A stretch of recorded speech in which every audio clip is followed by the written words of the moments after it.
Welcome to the stream, everybody. This is the Brews at 10 on my left eye. I'm your host, Lefty, your humble host this evening.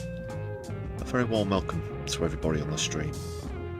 This is a channel, and will be a stream, that looks at politics and society from a socialist point of view. How we're brewing, people, brewchachos.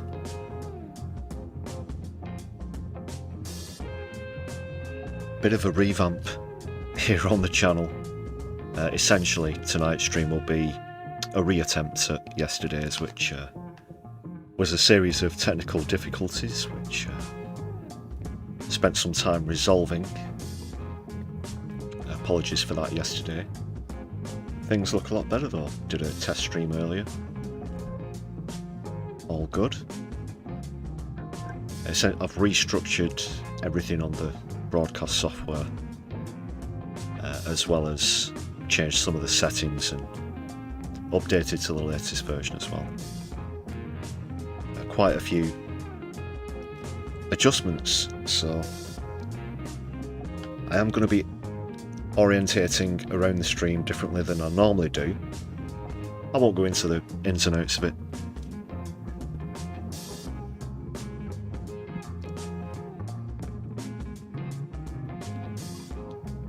But essentially it's to try and stop this thing from having a stroke every time I want to play a video, so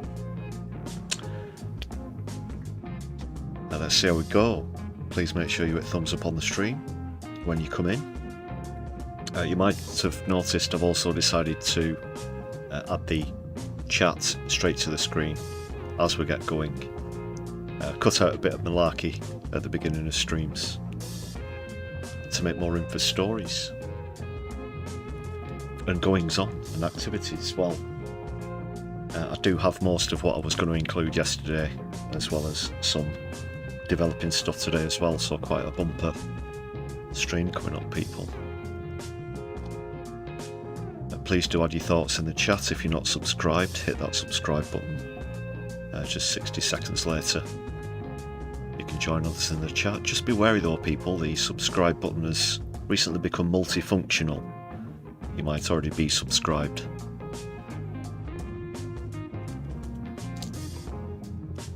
Morbius first in the chat, shortly followed by Doc. Hope you're both well.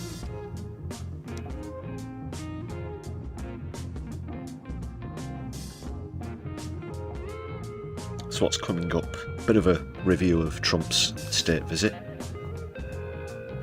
As fortunately he's now left these shores, I hope he didn't let the door hit him on the way out.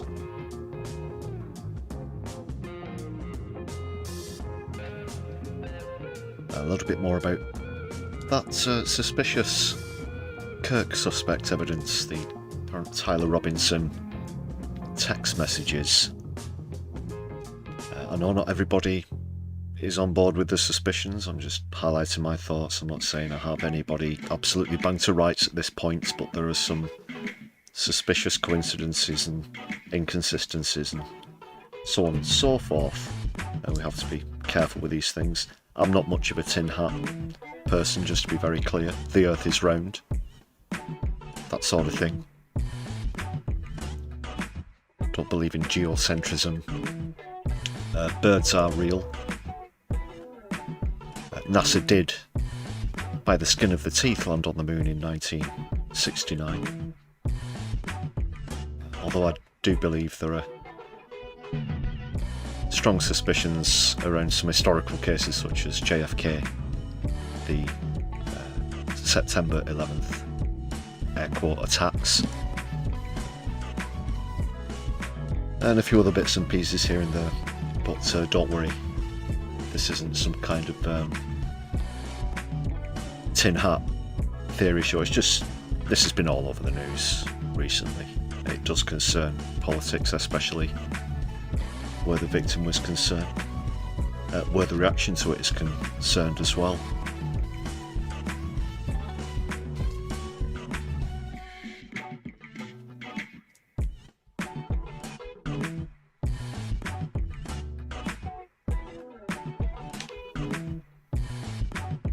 There's some good news to come up on the show as well. It's not all doom and gloom. Not all doom scrolling here.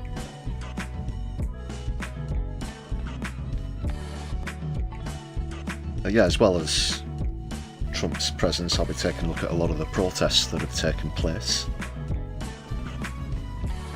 A few friends of mine have been involved in that. Oh yes, very, very well connected here on my left eye. This being a channel conducted by non-violent direct action, and so on. Anyway.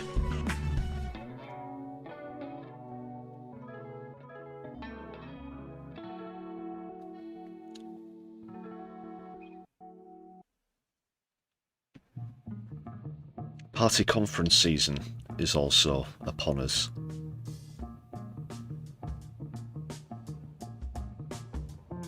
Quite a lot of heat on Starmer this week. For obvious reasons, I'll be getting into that. I'll be relieved that they've gone to recess for, it'll be 4 weeks.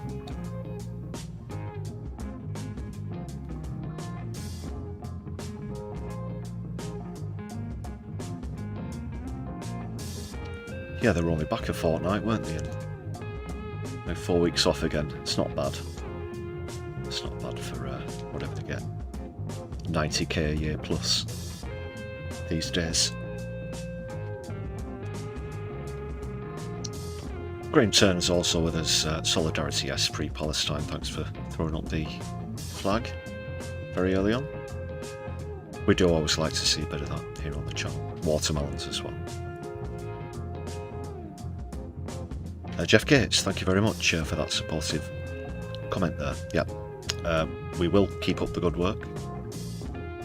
Well, I can say there might be a good chance that we'll be down at the Labour conference, checking out the protests happening there. Also back in London in a few weeks with more on the Defend Our Juries protest, as you saw with the last one. We don't mind getting our hands dirty or in the thick of it where that sort of thing's concerned. Thanks again for that, Jeff. Thanks again, people. Okay, like I said, I'm navigating around a new format, but setup, as it were. Layout, that's the word I'm going to use. That's 2 words.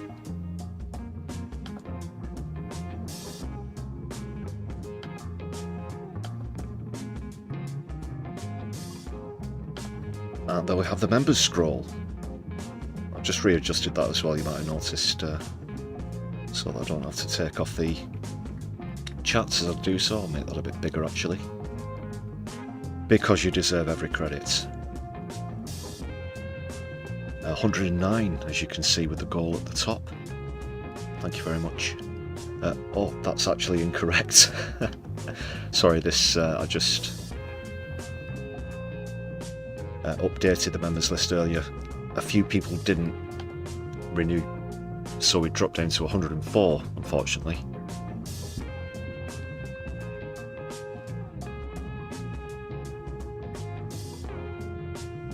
Well, thank you for keeping plugging away, people. Hopefully random gift recipients will keep renewing. Thanks again. And then what do we do? I go back to this one, don't I? Yeah, this is working. This is working. Whilst I'm on that, does anybody want to buy about half a dozen primates? They're actually very skilled, quite well trained. I don't want to jump the gun just yet, but they might be available. They cost quite a lot to feed and knock out as well.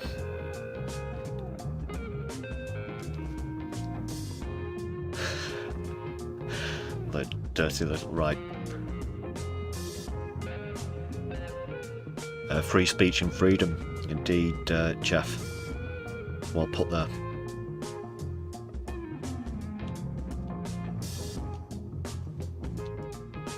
Yeah, this channel totally supports. Whoa, drum roll. Defend Our Juries. I can't say the other thing. There's some risk involved with that. But yeah, that's what it's all about. Free speech, freedom, the right to non-violent protest, not the kind of thing that we saw at that Stephen Yaxley-Lennon rally. Fashionbury was another way I heard that described as well. Fashionbury. That was a good one. I do have a bit about that to come, actually. A new entry on a new series on the channel, Placard Power. We've got another example of it can be misspelt signs, placards, it can even be graffiti on walls, t-shirts, tattoos even.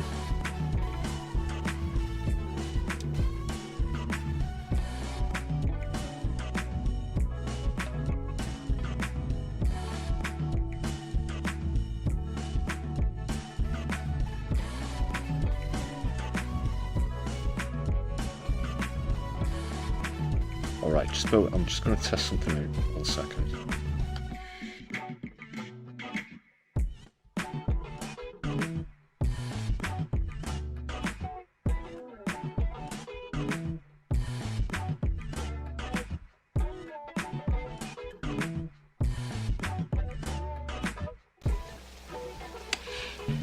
Socialists.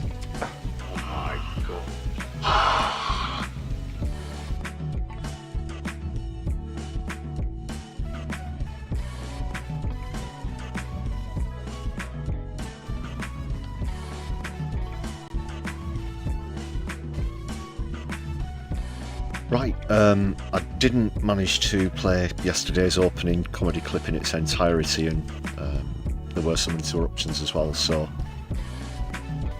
I'm going to open with that, because it does deserve credit. It's someone who I've never played on the stream before, because I just came across the content recently, but do check out Intel Lady, Intel as in intelligence. This is a really great impression of no backbencher, Finner. Smug, smirk, smirk. Former deputy leader of the Labour Party. And from a constituency not too far away from where this live stream is coming to you this evening. Angela Rayner, of course, so really good stuff here from Intel Lady, highly recommended. Check it out. Angela, thank you for talking to the Daily Express exclusively about you've had a hell of a week, haven't you? Can you tell us about it? I have. You're right there. It isn't actually a Daily Express interview, just to be clear. I have had an hell of a week. It has been... I never imagined it could be as bad as it has, and people's reactions to me is absolutely stunned me, and I think we all know why that is, don't we? No, why is that?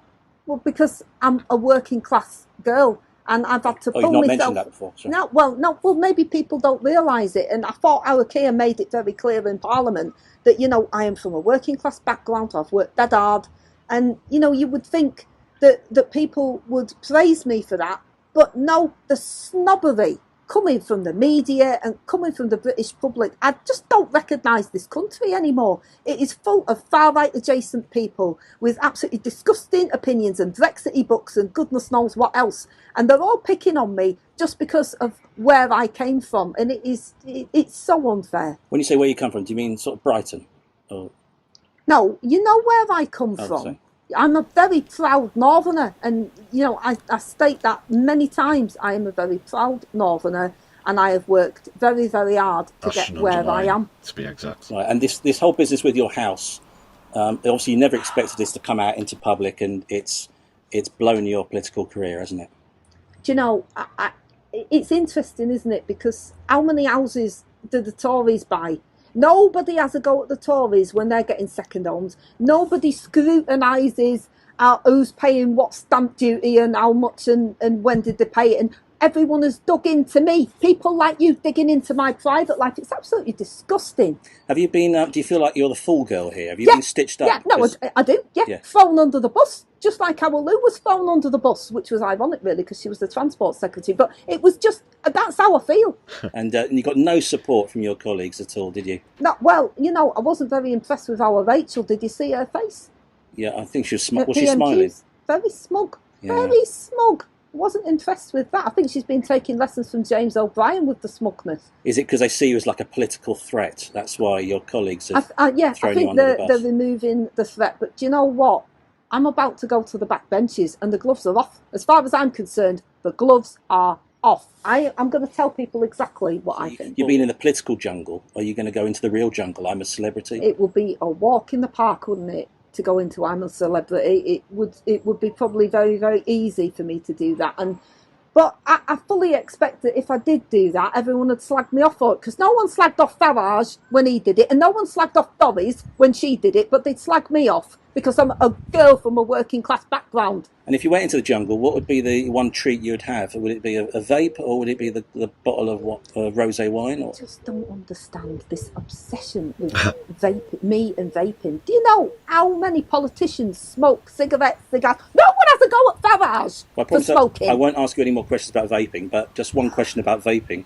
What was your favourite flavour? It's just absolutely. This sounds like far right adjacent questioning to me. It really does.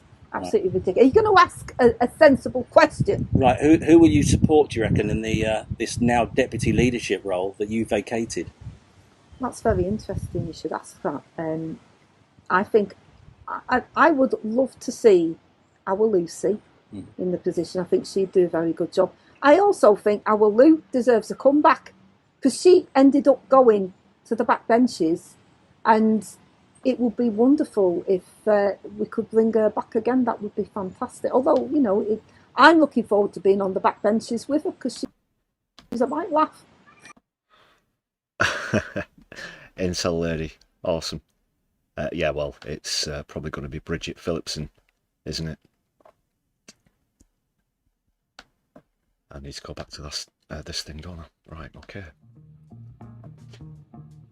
Navigation complete. So Intel, that's INTEL lady there.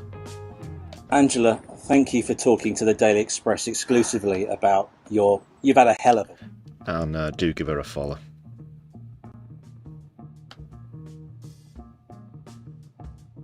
I've checked out one or two other bits and pieces as well. It's a good channel.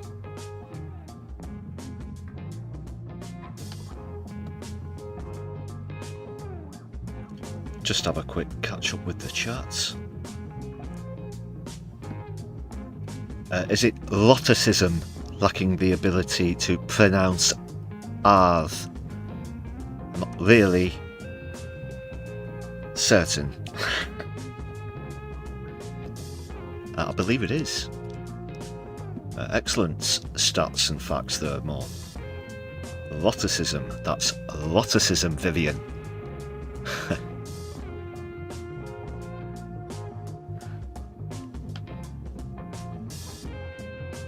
Lotticism.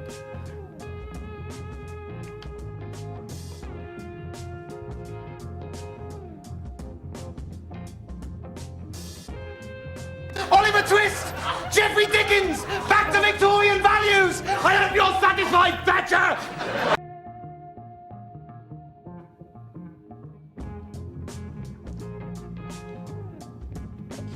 Oh, I've got all the clips. I've got all the clips.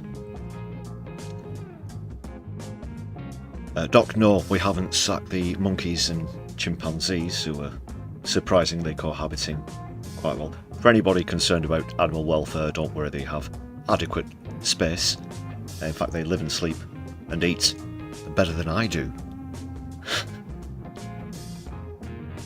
Don't worry. If their technical services are no longer required, I still keep them around. They're not too bad.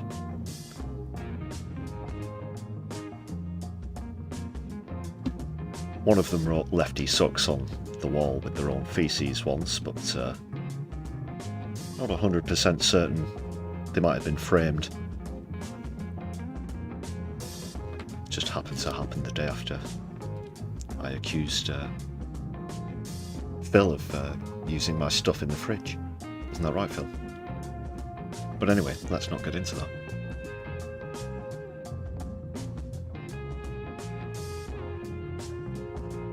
The more you're interested to know what Angela Rayner's vape flavour might be. Is there a freebie flavour? Yeah, unfortunately, I was going to perhaps do another Angela Rayner effort myself with the Pat McFadden thing. Please check out that little series. I did one with Angela Rayner, of course, Nigel Farage, Wes Streeting as well.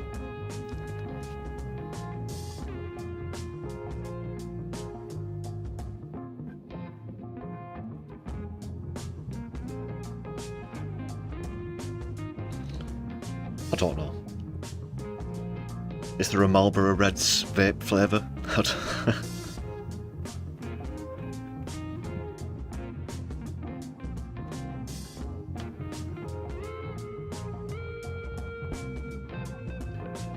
Alright, let's get into things, people.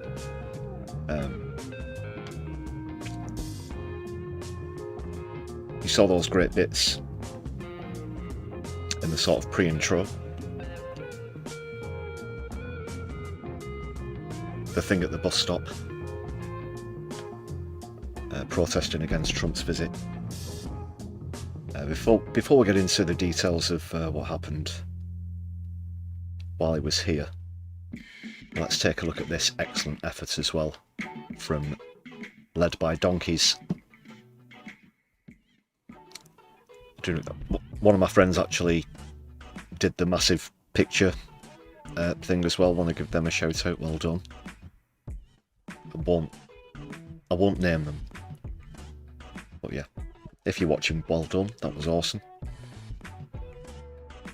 And this was another great bit by Led by Donkeys. However, 4 people, after this was projected onto the side of Windsor Castle, were arrested, apparently, for malicious communications. Asterix, jumped up charges, trumped up, beat you to it. For this, what you're about to see now, like I said, another great bit of work from Led by Donkeys.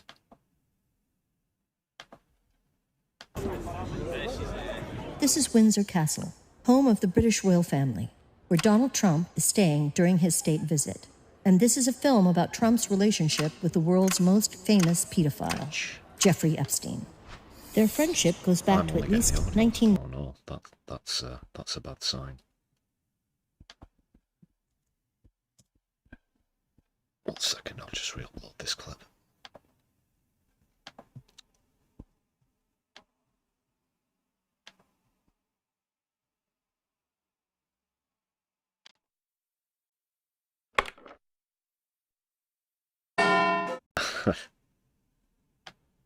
We're on it, we're on it.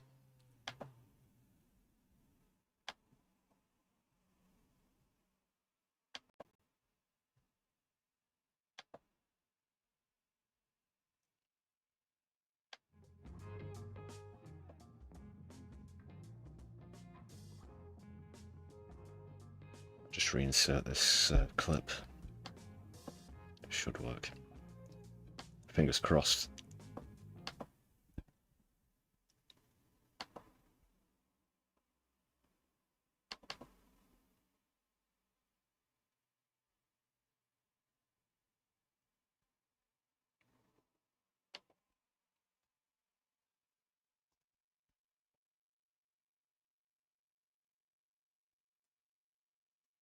Yeah, there we go.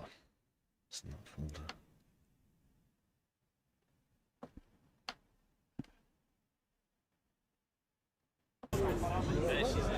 This is Windsor.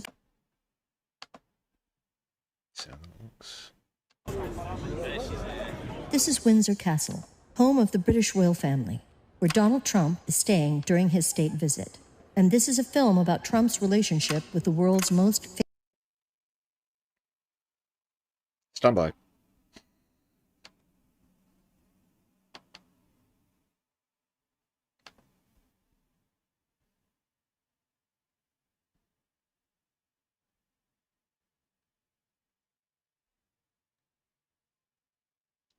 Yeah, America's becoming a very scary place, more undeniable. Might be some buffering for a sec here, people. And then the clip. Pedophile, Jeffrey Epstein.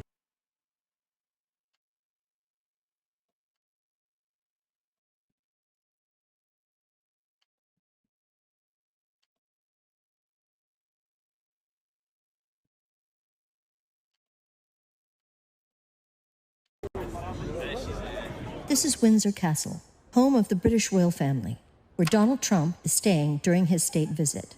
And this is a film about Trump's relationship with the world's most famous pedophile, Jeffrey Epstein. Their friendship goes back to at least 1992, when the two of them are filmed laughing together. Trump can be seen making friendly conversation with Epstein in between clips of Trump smiling and dancing with a group of young women at his Mar-a-Lago resort in Florida. The following year, they attend a cafe opening together. And a month after that, Trump invites Epstein to his wedding. In 1995, a young woman called Maria Farmer is working for Epstein in Manhattan.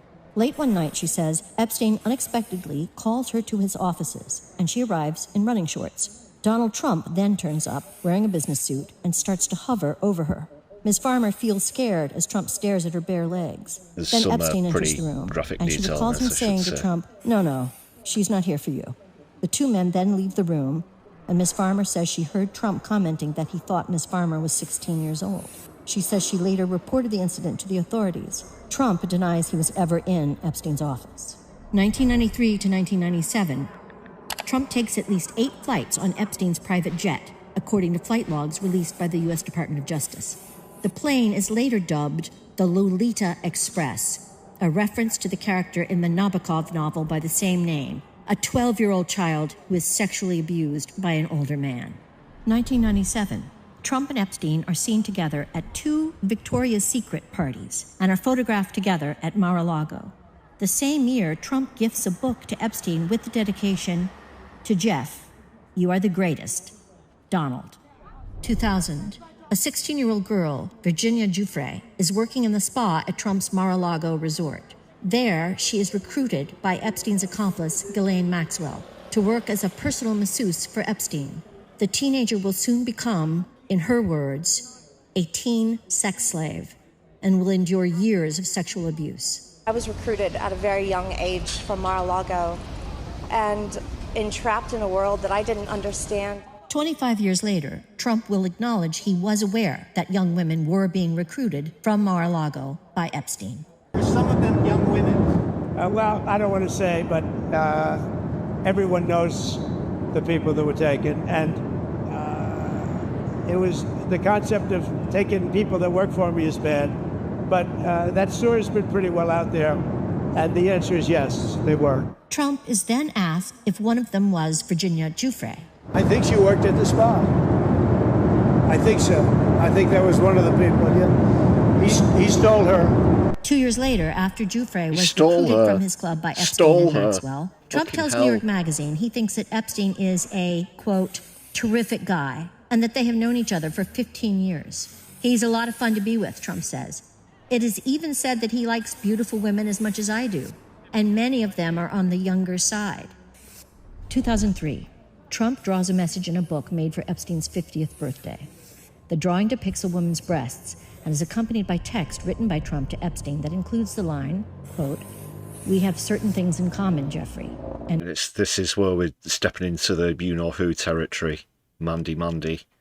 Very similar themes coming up. Yum and all that shit. Oh, God. quote. Trump signs off by saying, quote, "Happy birthday, and may every day be another wonderful secret." A Donald signature is written in the place of pubic hair. 22 years later, Trump will begin legal action against the Wall Street Journal over their reporting of the drawing, claiming it doesn't exist. Epstein's estate then releases the drawing to Congress. Another entry in the birthday book contains a photo of Epstein holding a novelty check bearing Donald Trump's signature, along with a note suggesting Epstein, quote-unquote, sold Trump a woman for $22,500. Sold. We're talking slavery, the selling of people, which is, of course, banned not just domestically but internationally. as well. The selling of people. My goodness. It's unclear if the photo and accompanying note is a joke or not. 2004, the two men fall out and their close relationship ends. The reason for their estrangement? They both tried to buy the same Palm Beach mansion. 2005, police in Palm Beach begin investigating Epstein after a 14-year-old child reports he molested her at his mansion. Bloody hell. 2008, Epstein pleads guilty to state charges in Florida, including procuring a child for prostitution and solicitation of prostitution. The sweetheart plea deal, agreed by U.S. Attorney Alex Acosta, includes a non-prosecution agreement giving Epstein immunity from possible federal charges. He is sentenced to just 18 months in jail. Under the plea deal, Epstein is allowed to be out of jail from 8 a.m. to 8 p.m. 6 days a week and has his own driver to take him to and from his office. 2010. In a legal deposition, Epstein is asked about his relationship with Donald Trump. Have you ever had a personal relationship with Donald Trump? What do you mean by personal relationships? Have you socialized with him? Yes, sir. Yes? Yes, sir.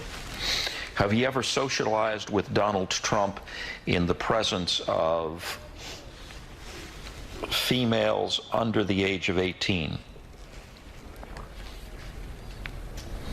Though I'd like to answer that question, at least today, I'm going to have to assert my 5th, 6th, and 14th Amendment rights, sir. By the way, this was around about the time that Prince Andrew was photographed walking with Epstein in Central Park. 2016. According to award-winning CBS News producer Ira Rosen, Maxwell confirms He wasn't at the table, was he? He wasn't at the banquet? Oh, no, no, no. Yes, a very former resident of this very castle is embroiled in all of this. And there's apparently a lot more to come about him, as well as the aforementioned Mandy. As if any of this wasn't sickening enough. to him that Epstein secretly taped his famous friends, including Trump and Bill Clinton. February 2017, Donald Trump, now President of the United States, nominates Alex Acosta, the man behind Epstein's sweetheart plea deal, to be his Secretary of Labor. August 2017. Epstein conducts a series of taped interviews with the journalist Michael Wolff, research for a potential book Wolff hopes to write. In the interviews, Epstein claims Trump first slept with Melania on the Lolita Express and also says he was Trump's closest friend for a decade. So how do you know this? How brazen to give it that title. You might as well, have called it the Nonce-mobile or something like that. Because that's the hubris of these ultra-rich people. They think that they can literally telegraph it to the world and there'll be no repercussions. They'll never get caught. They'll never get reprimanded. Trump himself apparently has pulled thousands of FBI workers to trail through the Epstein files that at the same time don't exist, to find any trace or mention of his name whatsoever.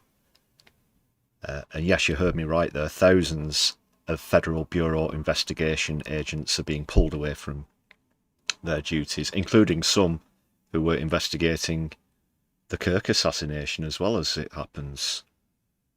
Again, to trawl through all these records, of which there must be many, to use that many personnel, as well as the amount of time. What was the earliest date mentioned in this? The early 90s, 80s, was it? 40 years. 30 years. There must be tons of it. Tons of it. That was close to straight. July 2019. Epstein is arrested in New York on federal sex trafficking charges. The truth about his decades-long history of child abuse is finally being widely reported. A month later, he is found dead in his jail cell. The authorities declare his death a suicide. 2020. Maxwell is charged with federal crimes for helping recruit underage girls for Epstein and participating in the abuse herself. Trump is asked about the charges and replies, I just wish her well, frankly. I've met her numerous times over the years, especially since I lived in Palm Beach, and I guess they lived in Palm Beach. But I wish her well. 2024. Asked about whether he would release the so-called Epstein files, information about Epstein's crimes, and potentially his famous accomplices, Trump seems unsure. Would you declassify the 9/11 files? Yeah. Would you declassify JFK files? Yeah. He didn't do Would you- either of I those. did a lot of it. Would you declassify He the didn't. Epstein files? Yeah, I would. All right. I guess I would. Okay, so here's what, whilst we've been distracted with this Kirk business, with the state visit, so on, so forth, Mandy, and everything, in the last week, by as close a vote as it can get, 49 to 51 in Congress in the United States, they voted to block the release of the files. That's what a lot of this distraction has been about, a lot of what Trump's theatrics are about. Trying to take attention away from this story, which isn't going to go away. It's going to stick with Trump even when he gets back home, the same way it's going to stick with Mandy when they come back from recess here in the UK. And I include Starmer in that, the pressure, that is, that's heaping upon him. So yeah, by 49 to 50, there wasn't just one or two more people with an ounce of dignity enough to be able to vote to expose the current POTUS, potentially, allegedly.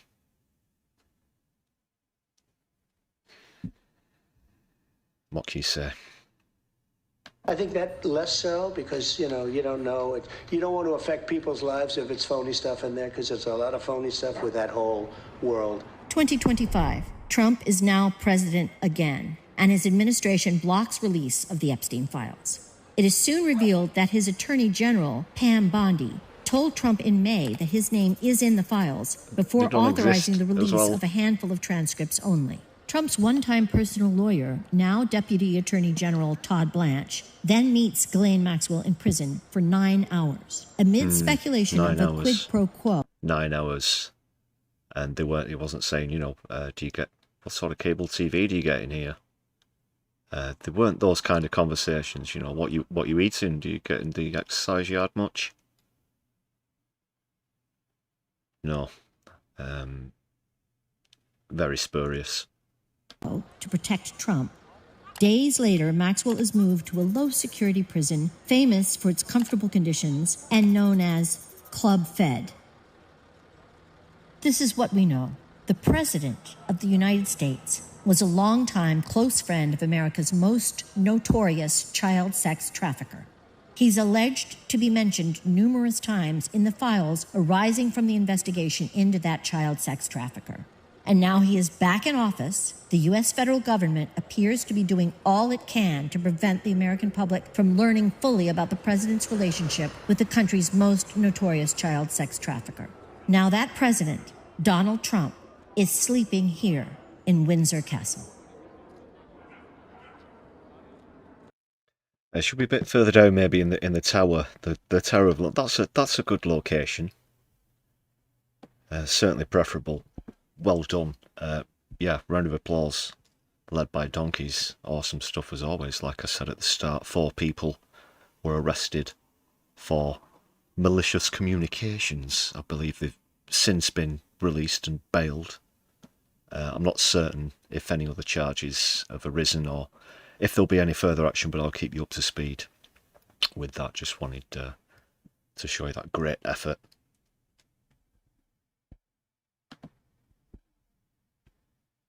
Right, people.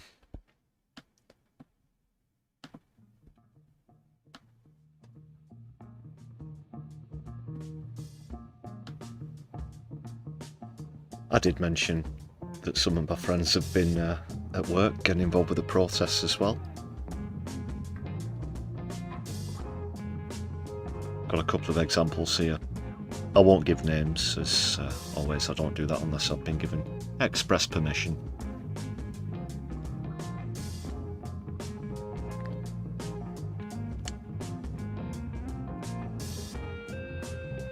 Well, a few times, yeah. Oh, sorry. Yeah, this pic. Just had to cut out the background music there. But did you see this? Apparently this is the biggest picture in existence of these two together.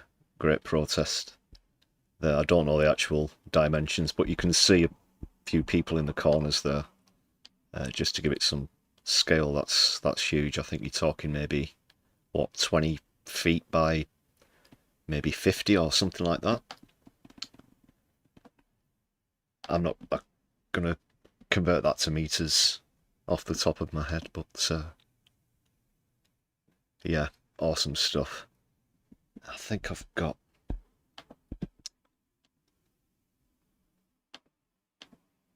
a couple of other examples here. This is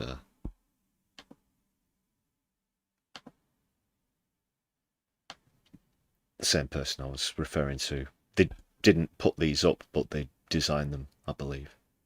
Again, can't name them. This is in Times Square in New York. Check this out, people. Of all places, they managed, again, just remember my friend didn't pop over there to put them up. But incredible stuff. This is going on all over the world.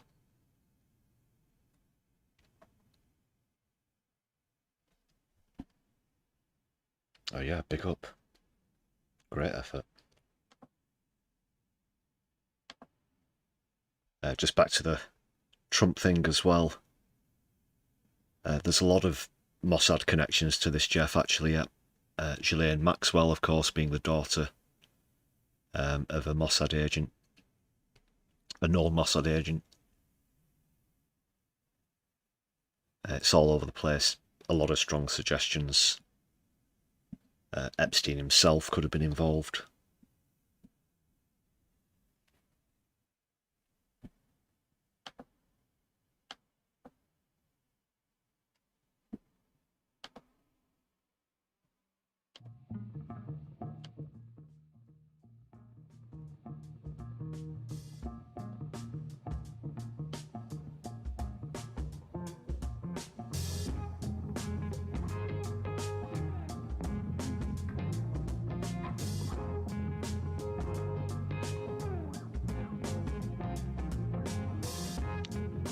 Looks about 35-40 yards wide, you reckon, Doc?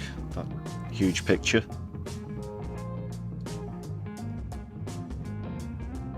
Just imagining the look on the faces of the printing company when you order something like that. So can you do us this, well, what is it? Well, it's, you know, it's not exactly something you can print off on a domestic printer. That's all one piece.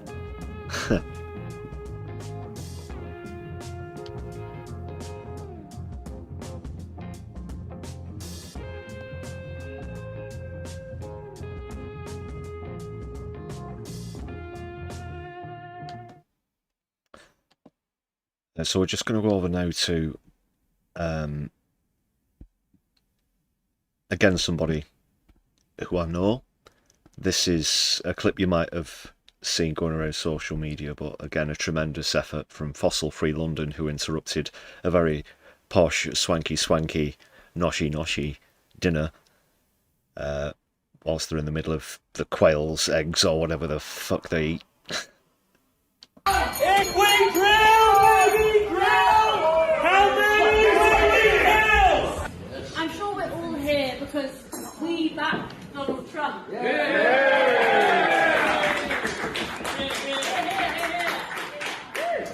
What we know about Donald Trump is that he's here to do the bold policies.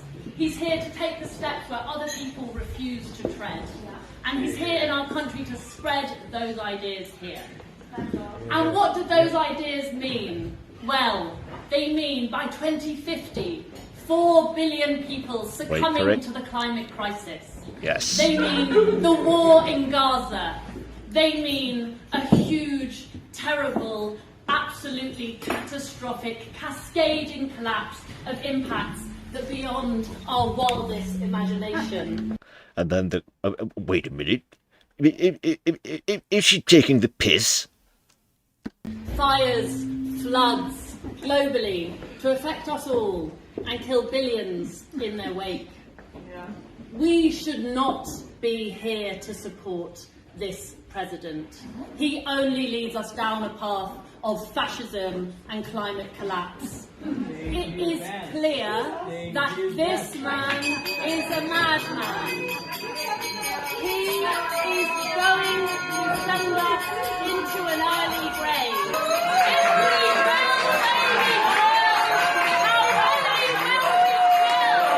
If we will, baby, how many will we kill? If we drill, baby, drill, how many will we kill? If we drill, baby, drill, how many will we kill? If we drill, baby, drill, how many will we kill? Okay, well, again, I won't name him, but the man being dragged across the floor is actually the same guy who was arrested at a Republic demonstration a few years back outside of Buckingham Palace. And again, this is great, but yeah, I won't say the names.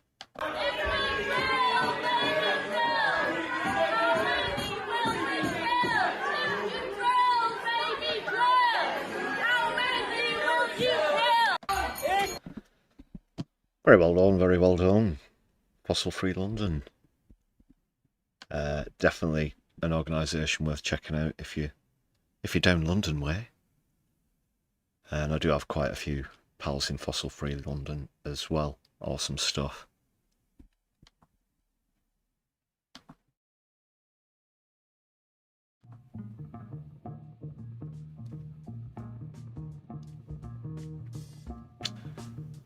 Oh, not alarmist at all, Jeff. Far from it.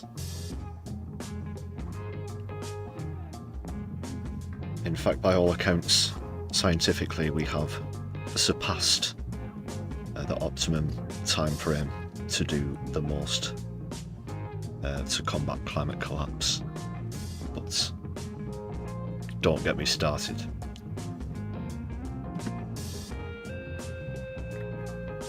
Regular viewers will of course know that climate change is my number one concern at this moment in time / history.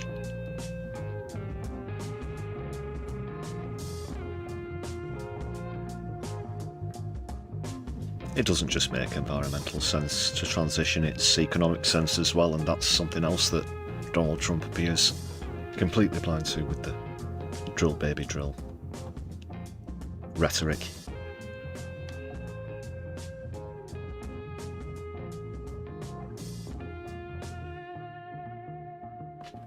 Let's see what is happening in the chat.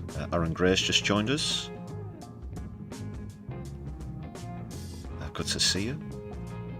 Emma Richardson, don't think I gave you a shout out yet. How you doing? Blinky, also in the chat. Has everybody hit thumbs up on the stream? I think you have. I'm sure you have. Let me check. I can see. We have stats, you know. Okay, people. A few people might just want to double check you've hit the thumbs up. Quality streaming. It's a slightly new format from my perspective. Anyone just joining us, I've rearranged a lot of things on the broadcast software. So far, running a lot smoother than it did yesterday, but I think by default it couldn't get much worse. Right, what's up next? I was going to have a run through this,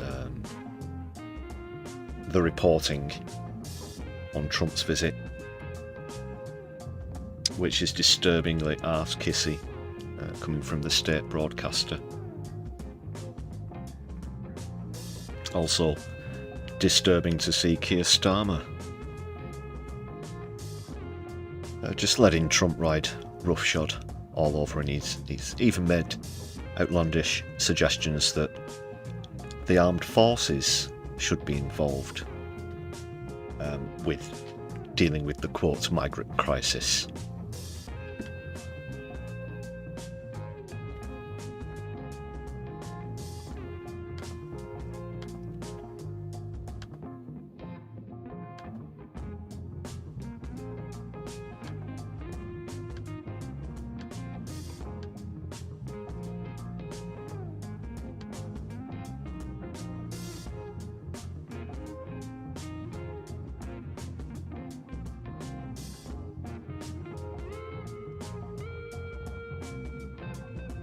I mean, look at this.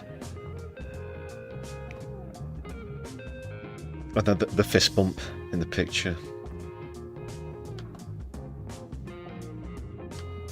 What a tosser. Mulaney. If that's how you pronounce it. Always looks embarrassed to be, you know, sunglasses there, even though it's not, they've both got sunglasses on.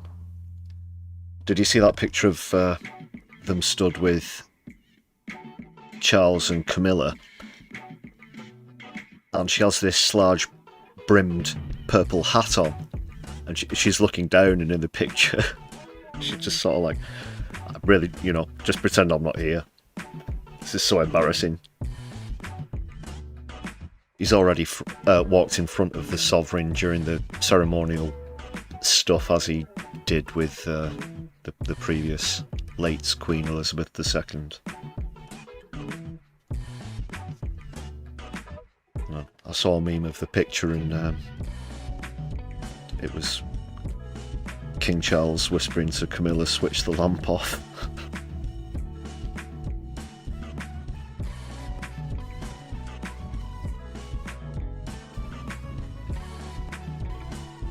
So he said, "You have people coming in, and I told the Prime Minister I would stop it, and it doesn't matter if you call out the military, it doesn't matter what means you use."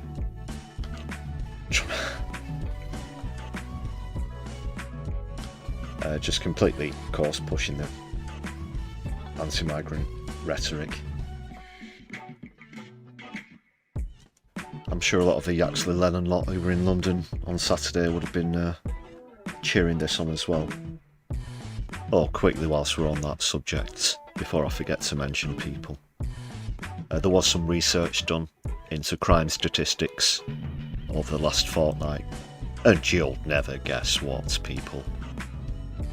Whilst the protest march was on last Saturday, I say protest march, it was a thuggish, semi-football hooligan expedition, but domestic crime rates went down, yes, because they were all in London. Domestic assaults and so on and so forth. Who'd have believed it? So at the moment, this so-called special relationship just looks like Starmer nodding along, you know, in case he decides to go tariff crazy again. He pretty much got this second state visit off of the back of a tariff deal, probably mixed in with a few other things. You can speculate amongst yourselves if that might have included whether the FBI will continue to investigate a certain member of the royal family, but there we go.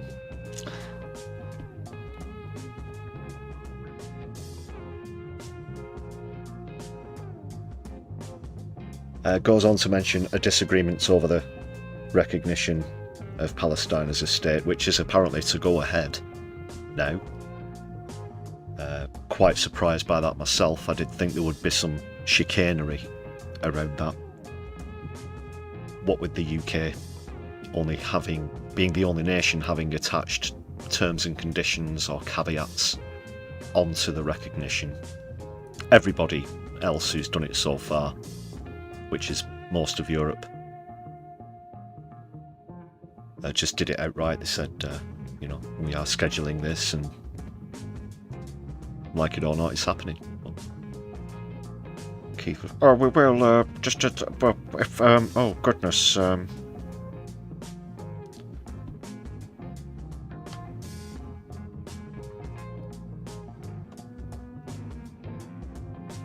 Of course, Trump, never in a million years, I think, would recognise Palestine as a state. I think the last US president who perhaps even suggested it was JFK, wasn't he? He was certainly a critic of Israel.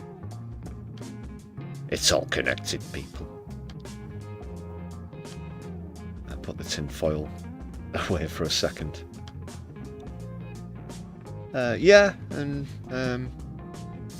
just highlighting the lack of any Russia-Ukraine deal, as well as predicted. Anytime Donald Trump comes along and says, I'll have this sorted immediately within a week, just assume it's never gonna happen.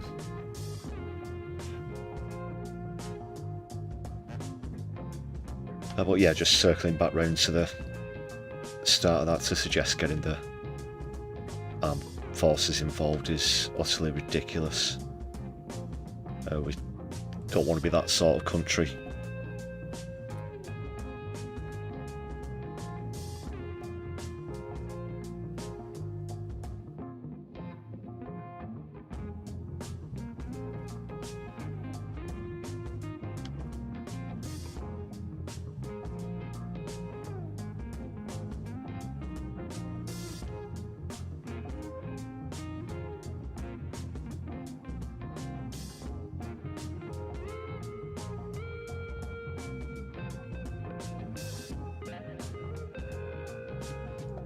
Yeah, so off he goes.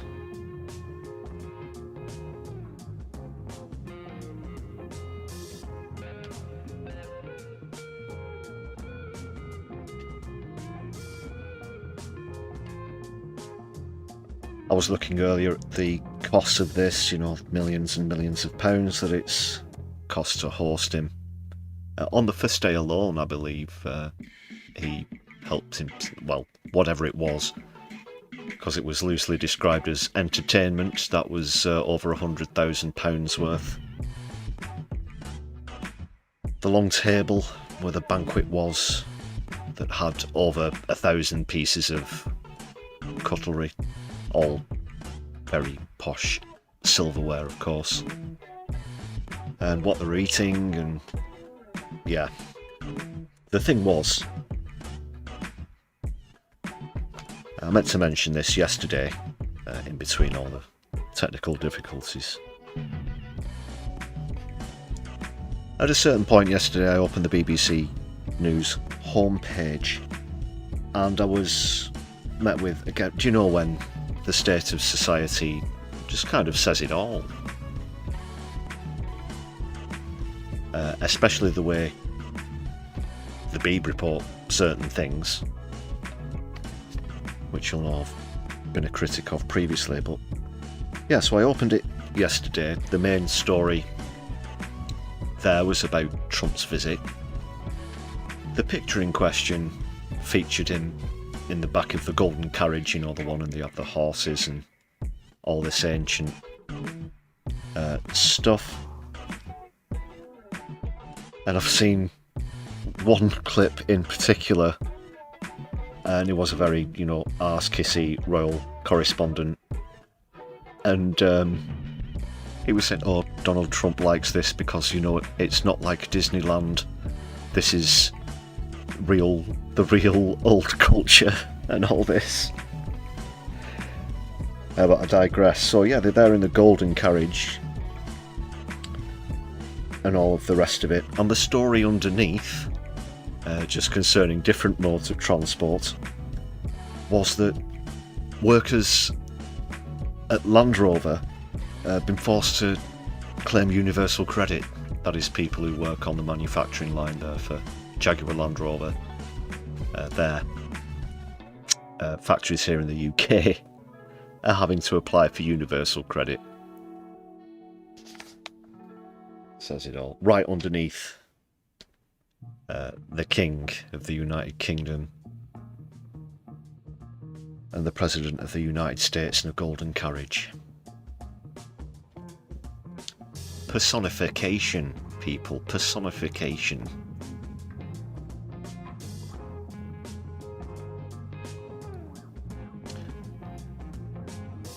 What are we saying in the chat here, people? Good point there, Graham. Starmer does know that he's being bullied and he's got no balls to stand up for decent values. No, he really can't.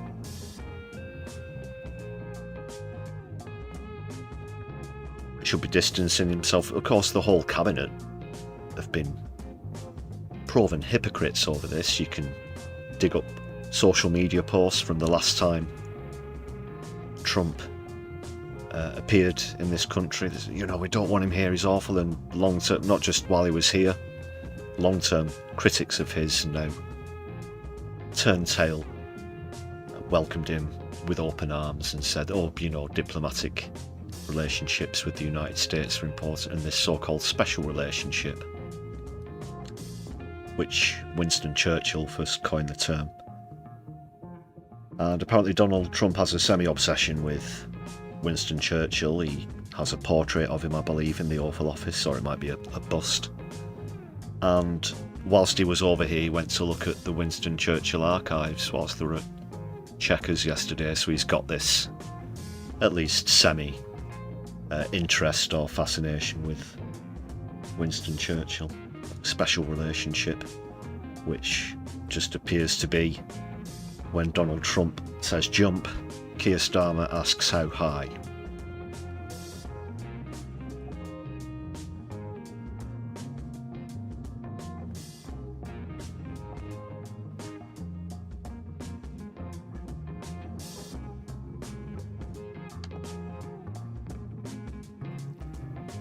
Just have a quick drink here, people.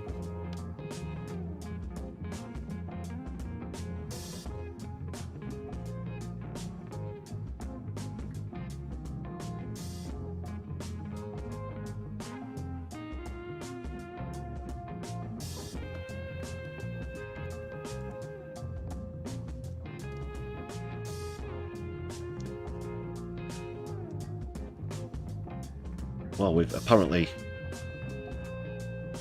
got somebody challenging where the origins of that special relationship phrase came from. Luminous Fractal. Apparently it wasn't Churchill. He said a special friendship refers to America and Britain's shared eugenics beliefs, from Sir Francis Galton's false science. That would have predated Churchill by quite a lot, actually. That's an interesting one.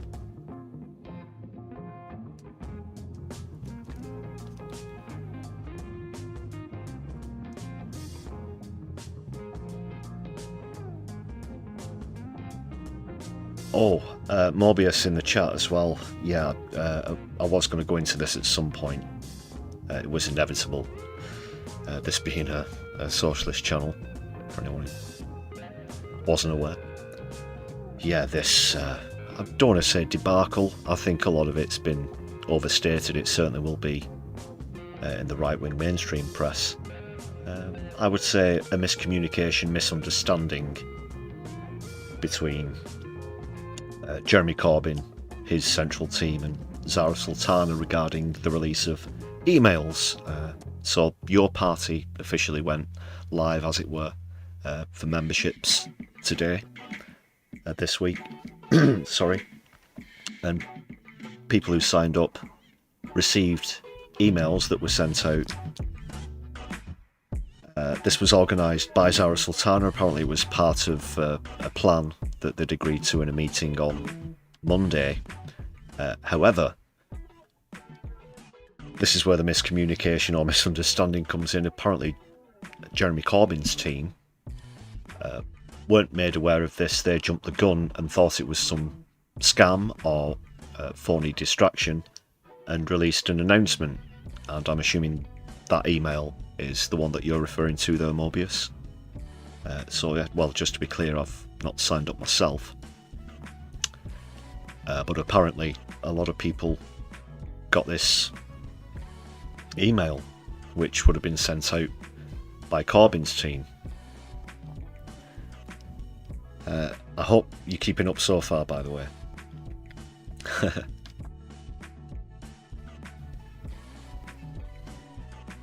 So yeah, it was a legitimate thing for people to register with the party and donate. Not a scam, as it turns out.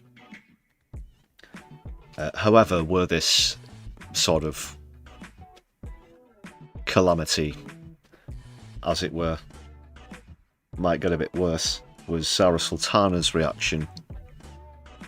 Apparently, what some people have described as a bit of an outlandish reaction on social media, openly criticising other people within her party with accusations of misogynist factionalism, should we say, accusing it of being a boys' club. These are her words, not mine. I might be slightly paraphrasing, but that's what she's getting at in this. So, of course, that's led a few people to see that as some sign of collapse very early on in the stages of the party. I wouldn't go so far as to say that myself. I can see, hopefully this will all be resolved. It certainly isn't worth giving up the ghost on such an important challenge to the right politically. But what do you think about that more? So when you got the email, were you aware of its genuity, or were you still suspicious? Had you received confirmation by then, or were you still suspicious? Did you register or donate or anything? Aaron, you think it's not overstated? You think it could be the end for your party? A genuine split? Well, I guess if we were seeing this happen on the right, we would maybe say so.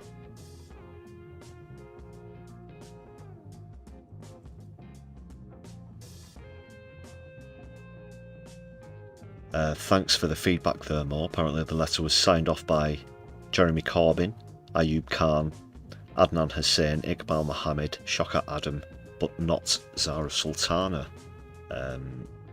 Again, worthy of note, all men on that list. And you've only just read it. Okay. What's the fallout from this going to be, people? That's what I'm getting at, to be honest. Because I've had quite a busy day, and this news only just reached me shortly before I came to you on stream. Like I said, I've been gutting out the broadcast software and other things this evening. So I wasn't that aware of the goings on. I don't know what the latest is, any potential fallout. There's not been any resignations. Have there been any responses on social media to Zara's outburst? Aaron, you think she needs to join the Green Party?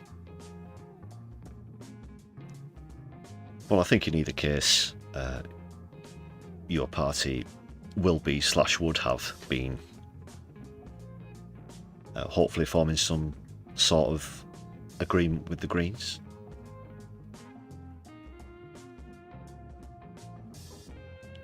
Where all this is concerned, I will forevermore, until the next election, be banging on about the importance of only having one socialist candidate in each constituency. for maximum efficacy. Because we don't want any splits, do we? Oh, I've spoken too soon. But really, if I'm being honest, I would say that in the interest of optics, I love Zara Sultanas a bit. She's a great MP for her constituents. I know, a great fighter for human rights. She's a great fighter for Palestine. She's a great fighter for many things. But in terms of tact, obviously the optics on this have backfired. It's given the right and the press a stick to beat the party with. I think I don't say naive. She's politically more experienced than I am. You know, she's been an MP for 6 years now.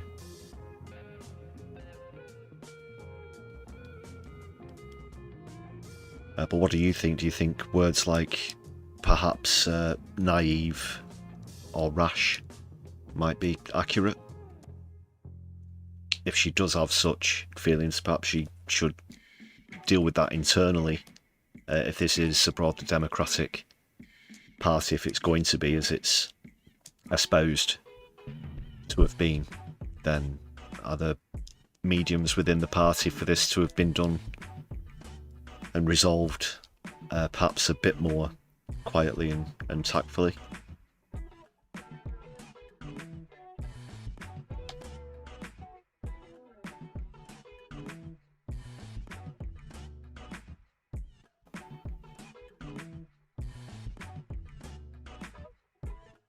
Yeah, and it's happened.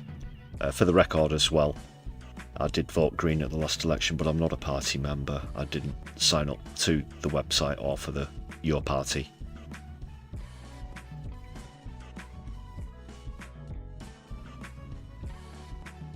Not because I'm not on board with what they're about, but I do actually have an affiliation with another grassroots party, so I'd have to formally leave first. Anyway, Super Tiny, thanks for joining us again. You might be interested to know that on the technical side, I've completely gutted out the broadcast software. I've restructured it, as it were. Had a good fiddle with the settings, and so far so good. But I certainly wouldn't like the fallout of this to be too separate left parties now formed, one with Zara, one with Corbyn. Maybe that wouldn't be a bad idea. They're joining the Greens. I don't know. I know that the right-wing press are going to milk this.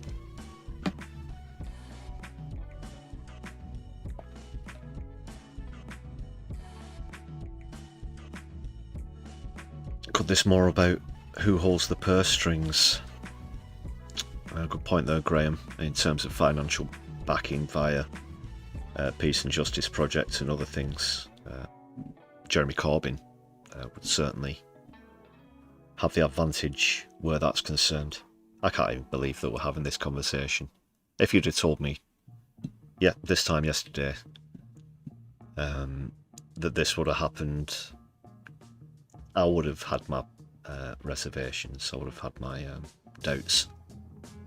We do need PR, we do need some form of it, hopefully involving citizens' assemblies as well.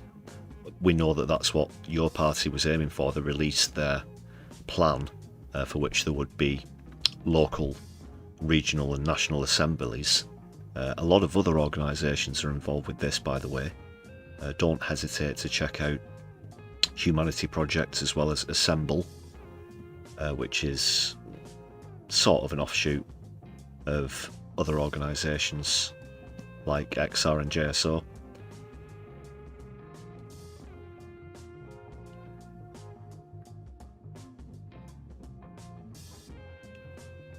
But I think it's got to be the way forward. It's got to be the 21st century politics, a lot more representative, as the title PR would suggest.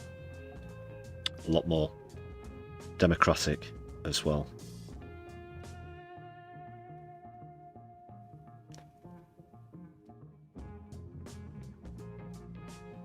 The structure now, first past the post, and then the House of Commons and House of Lords as well, and then further down from that, of course, you have councils and so on and so forth.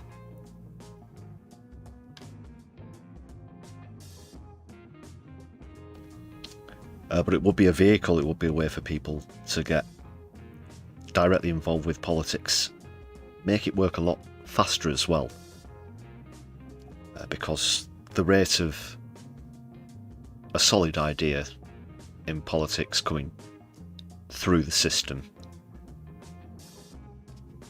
is abjectly slow.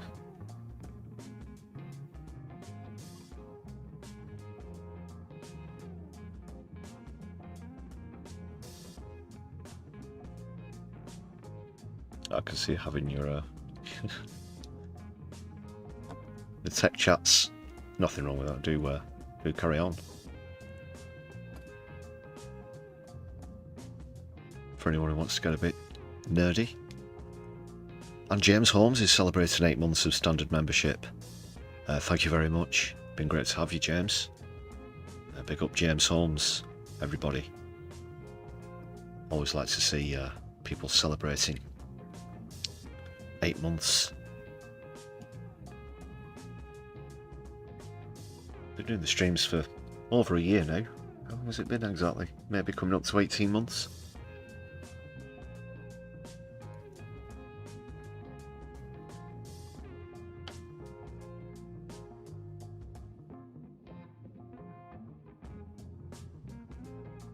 Right, people. Gonna move on. Gonna move on from Trump and all that business. Like I mentioned earlier, Parliament is in recess. Recess. But I wanted to share this great clip with you from Stephen Flynn, who brought this up in one of the final sessions, which was an emergency session surrounding Mandy.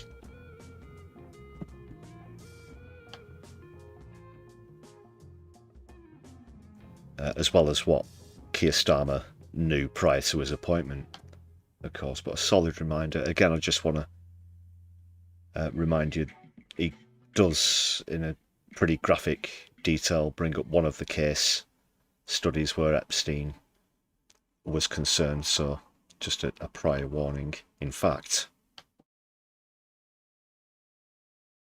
warning. This section of the stream contains details of the inner workings of Peter Mandelson's twisted brain. Anyone who isn't a serpentine weirdo may find the following scenes distressing. No, seriously, it's really bad.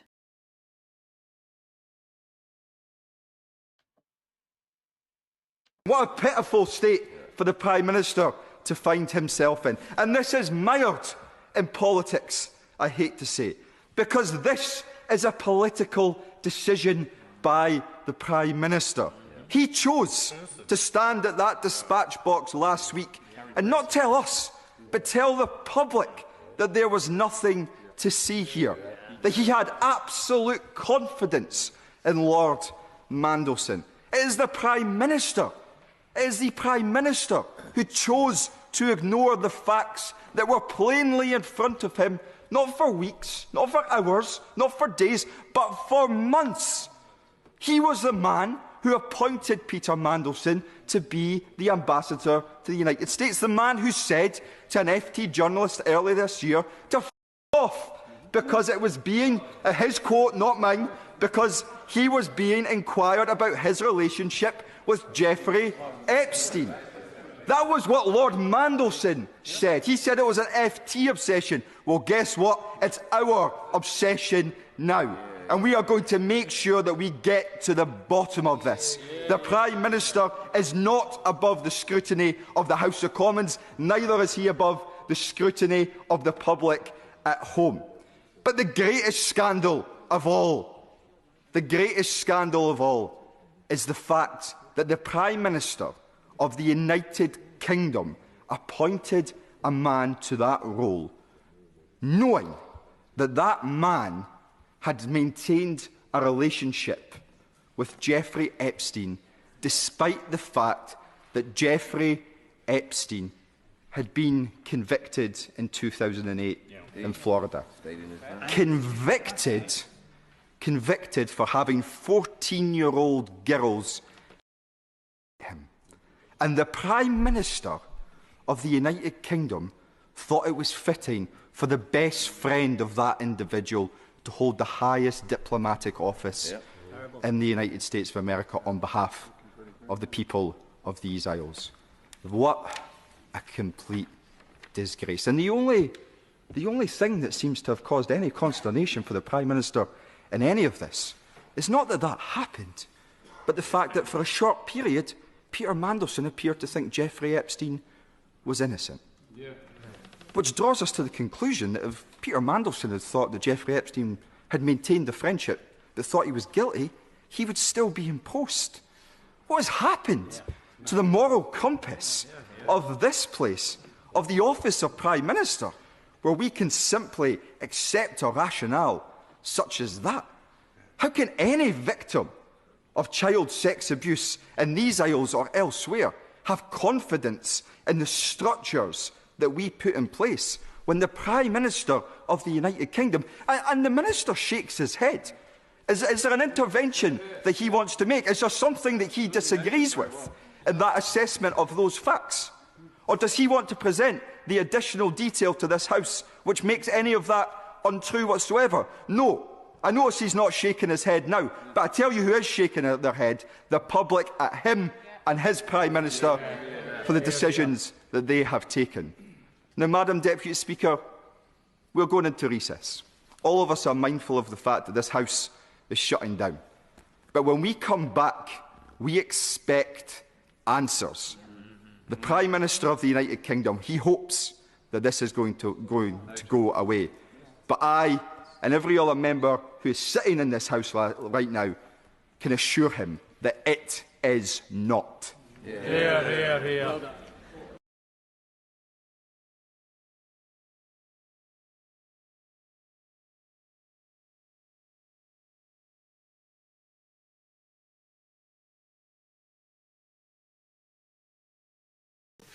You dirty fecker.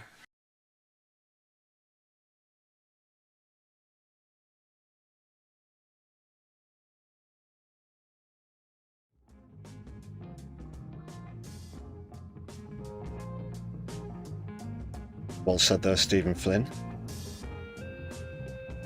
Reminding Keir Starmer that this isn't going away. A lot of people still calling for Mandy to be stripped of his peerage.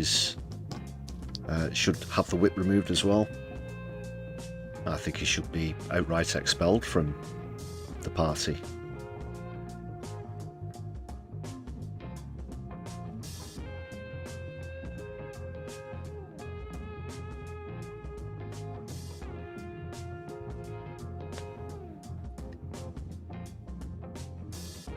That's a good idea, that Super Tiny. Let's get some good clips of Stephen Flynn and put some bagpipe music in the back there. No, it's always really good. In the House of Commons, of course, representing the Scottish National Party. But Starmer's wars don't just end in Scotland, where he's been constantly projected to be wiped out. Did you see this one, people?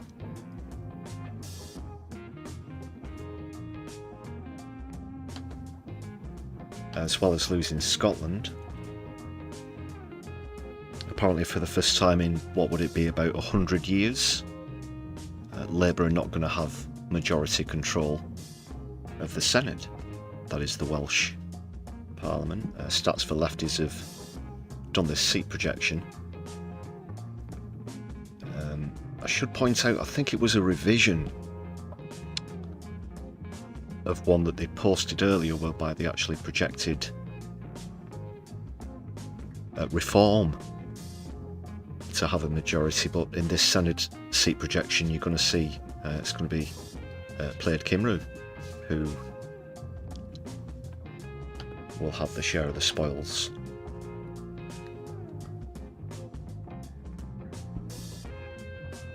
But by simply maintaining the 30% share with Labour plunging 14%, let's just bring up the screen. Shout out to Stats for Lefties as well, definitely an account worth following on Blue Sky or Twitter. So, see the map.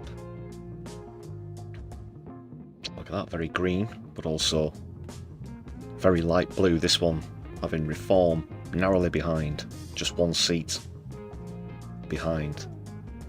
Labour dropping 31, I should say. That is seats, 14%. So Reform have gained 4. As I said, Labour lost 4%. Tories lost 2%. The Greens up 1, but not gaining a seat. Because it's first past the post, you know. Well, ish. Anyway.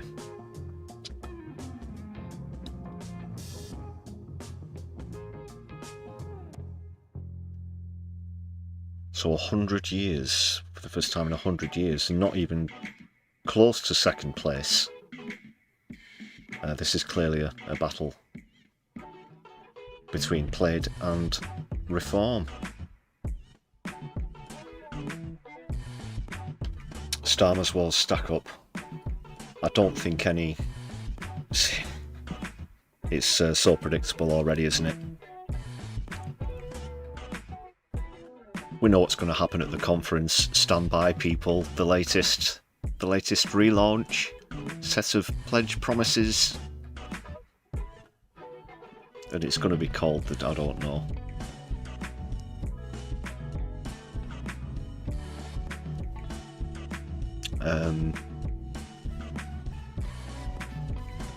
The delivery for change apocalypse. I don't know. He's already run out of combinations of, you know, boardroom talk slogans, hasn't he?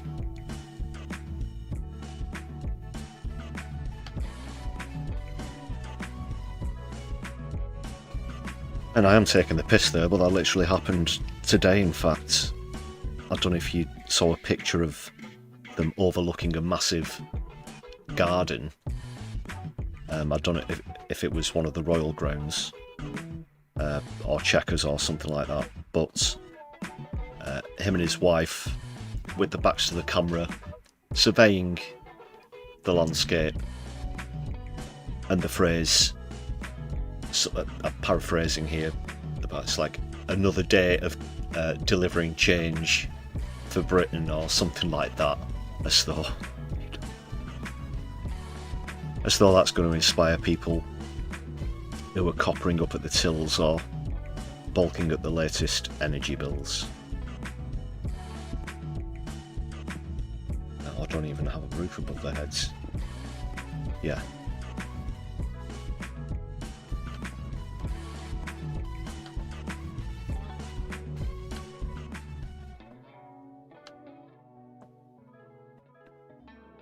They're the only moves he's got. So well done, Stephen Flynn, once again, for calling out Keir. What a pitiful state for the Prime Minister. More of that to come. When they get back, it's going to be about 4 weeks, like I said.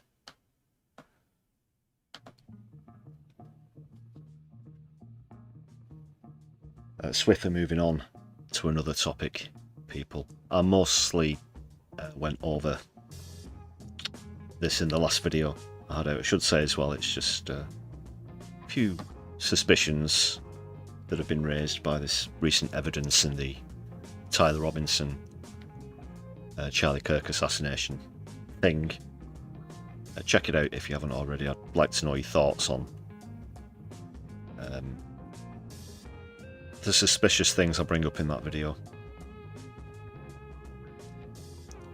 Should say we are still missing, you know, there has to be something that links all of that to Robinson itself. But just concerning this new apparent evidence that's come out, these text messages. And I saw these reported in the news. And I think I'd only read about 4 or 5 lines, and I thought, no, this is heavily, just the way it scans, the way it reads, if this is supposed to be a natural conversation between a man in his 20s and his trans partner. I just didn't all add up. Doesn't quite add up. Like I said, most of it's in the most recent video if you want to check that out. Just got a couple of things to add to that, because I'm not alone in my suspicions here. Before I get on to that, I should say a very warm welcome to everybody joining us from Kevin Logan's stream. I think we just had a raid in. A very warm welcome to the channel. This is my left eye, the Brews at 10, one of our weekday streams. Thanks a lot for joining us. Hit thumbs up on your way in. That would be fantastic. We're just going over some of the Tyler Robinson evidence stuff, these text messages.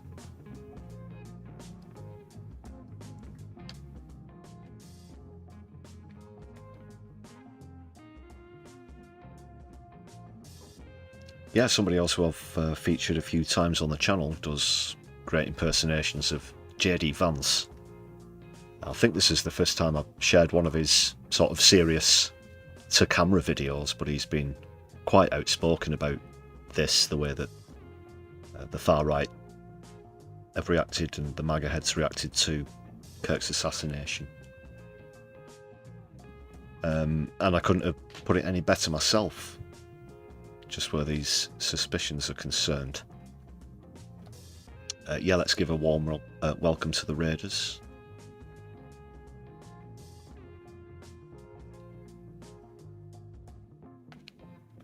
Weekday stream sounds pretty 90s.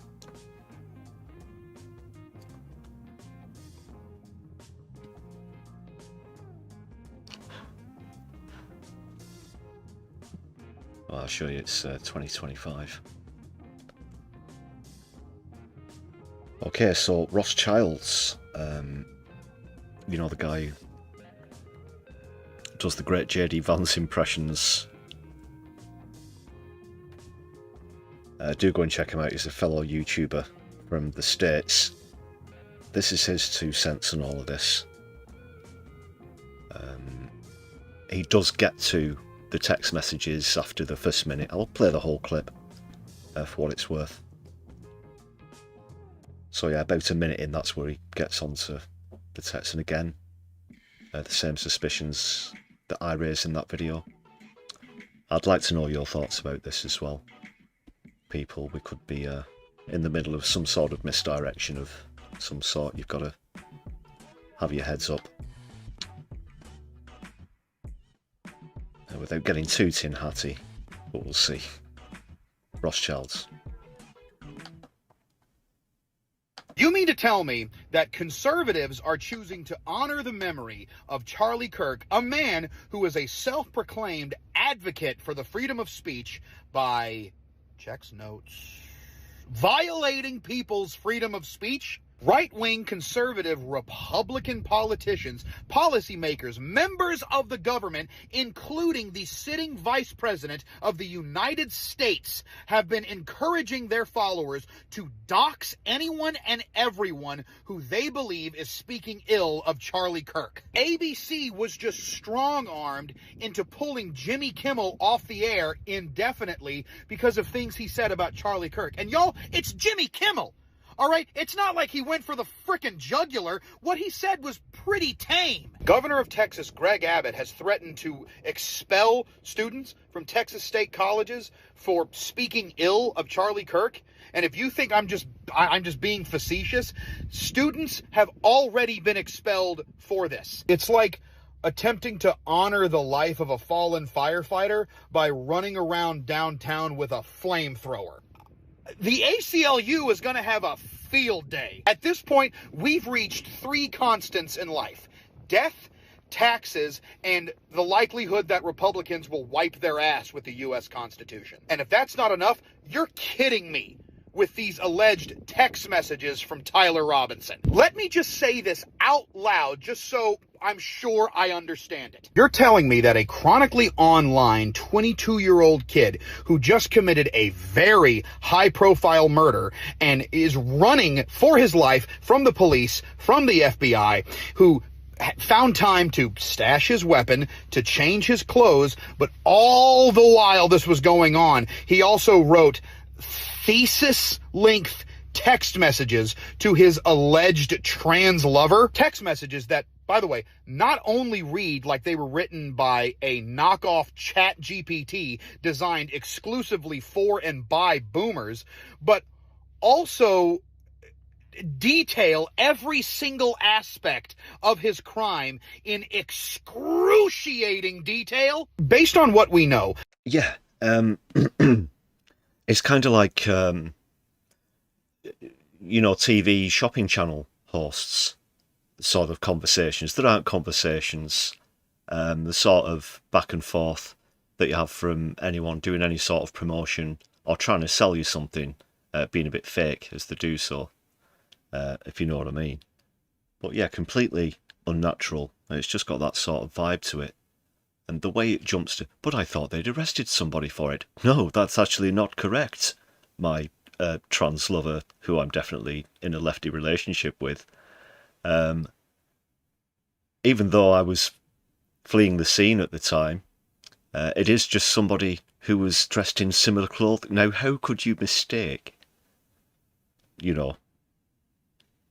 Tyler Robinson, who was up, and yes, he was disguised with sunglasses or whatever, similar clothing. He was in all black, wasn't he? And this other guy was described as being in a blue t-shirt, not black, as I recall. But then he goes, oh yeah, that was just some crazy old dude who had similar clothing.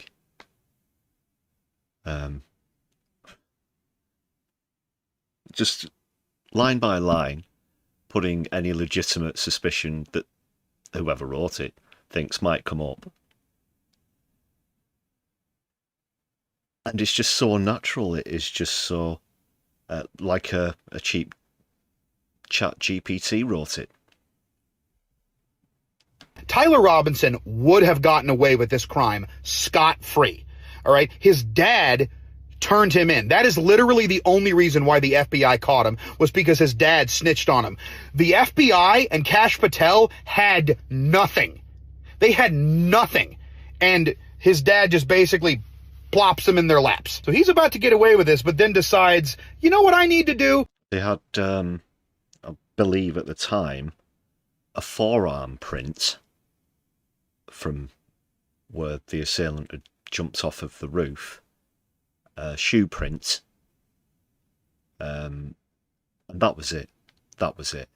Now, this Tyler Robinson, I believe, doesn't have any prior records, so they wouldn't have his, if they had his DNA, they wouldn't be able to get to him through that. And then this thing about his rifle, which actually belonged to his granddad, comes up. And we're supposed to believe that pressure about its whereabouts led to his confession, which is equally unbelievable. Send my roommate / possible lover a detailed point-by-point, minute-by-minute telling of all the crimes I've committed today, including motive, explanation of opportunity, explanation of means, a full confession down to the little, etchings on the meme bullets, where I put my grandfather's rifle. Yeah, it's a full MMO. motive, means, and opportunity. It's just all there in about 20 lines or so of dialogue in this back and forth. No way. No way. And like I brought up in the video, text messaging as well, that format. People in their 20s don't text a lot. They'll use messaging on a social media app. Might be WhatsApp, Snapchat, TikTok, Insta. Just not text. No way. Concerning this sort of thing as well, because a lot of those apps are encrypted now, and there have been, there were massive data breaches in the past, and they had to tighten up the security. Now a lot of them are super tight. Telegram's another one, for example. But texting, just the whole thing. I mean, come on.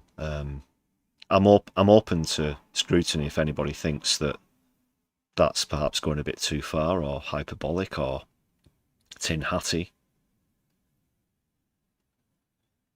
But I genuinely think there's something fishy about all of that. Calling my dad old man. Oh my God. Wait, what the hell? What the hell? Like, the weird expressions of love in the text messages, I can almost buy that, even though he says things like, "Oh, I'm so sorry, lover. I'm so sorry you're dragged into this, my love, my lover." Nobody texts like that, especially who texts the word vehicle. And then Kash Patel talks about this alleged... Yeah, so within those texts, they've also implicated their lover, because at some points, this is according to the transcript, Robinson asks, "Do you remember when I was engraving bullets?" To which the person replies in the affirmative. So, yes, I could possibly be charged with aiding and abetting, or having knowledge of and failing to report his intentions, if apparently they did witness these supposed engravings on the bullets, which were pro-trans and anti-fascist, if anybody needs reminding. Up, right, down, down, and all that. And what was the other one? One of them was, I think, just literally "take this, fascist," or something like that, supposedly. Sorry to have dragged you into this with these convenient text messages. Handwritten confession note left under his keyboard that has mysteriously disappeared. Yeah, where is it? Where is it? And in the opening lines of this, he said, "I wanted to take this, wanted to keep this secret till old age." He didn't say he wanted to take it to the grave, but he said old age. He's in his 20s, and all of a sudden, there's a note underneath the keyboard.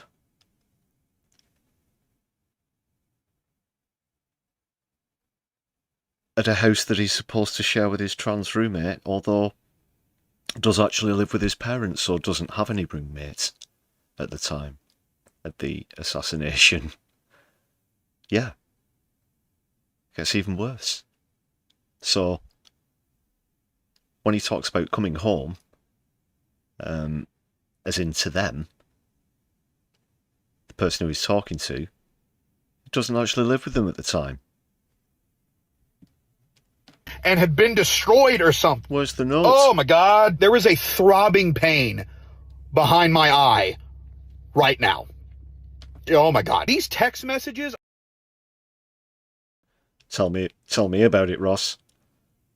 Honestly, would not have been weirder if they had ended with just "my love, my sweet trans flower." If you take nothing else from these messages, please understand this. Number one, I love you with everything in my being. And number two, I also love Bernie Sanders, AOC, Nancy Pelosi, Chuck Schumer, every single Democrat who is currently alive and has ever lived, and also Anderson Cooper, because I'm also super gay and super left. I just want everyone to know that in this SMS text message to you, my sweet trans lover, that I am a gay lefty. Me, Tyler Robinson, 22 male, am a gay lefty. That is That is the truth of the matter in this text message. That honestly would not have made the text message less believable. Like, yeah, there was no sort of like, oh, no time to talk, sort of this or, hell.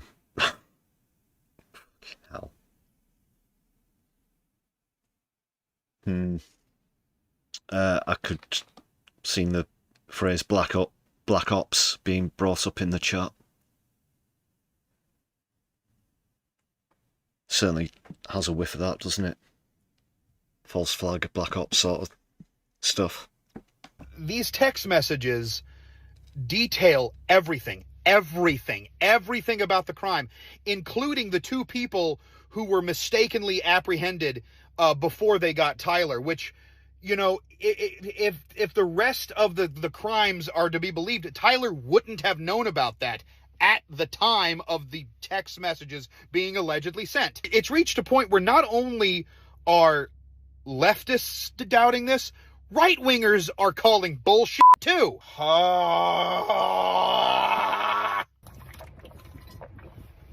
Oh, what is even happening right now? This whole case just keeps getting dumber. You mean to tell me...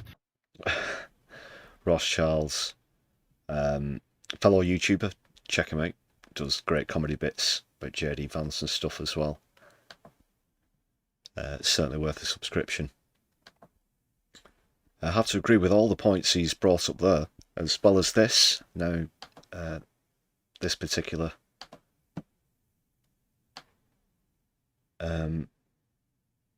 letter concerns condolences sent to Charlie Kirk's family.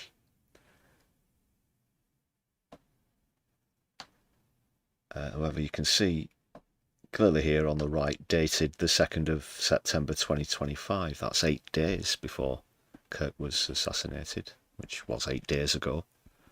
Now, I'm willing to perhaps consider this might be a typo, the 12th, say, for example. But you would think with such an official document, the chances of that would be quite low from the chief rabbi of Israel himself. What do you think about that, people? And he had supposedly been a critic of Israel shortly before he was assassinated, of course, for what it's worth remembering. Would they rush to offer their condolences to someone who had been outspoken against them? I'll put the clips in the previous video. As that was Jordan Peterson and Carlson Tucker as well. Ben Shapiro, sorry, not Ben Shapiro and Tucker Carlson, respectively, in separate videos. Mention this. So yeah, the 2nd of September.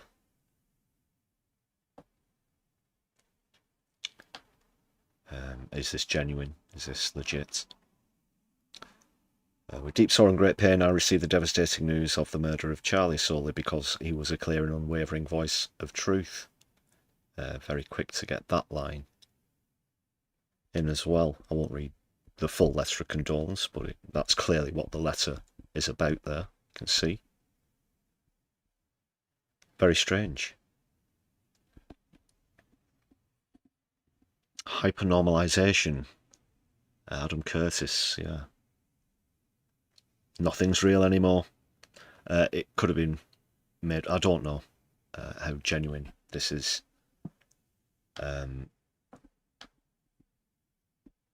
Saw this yesterday on Twitter.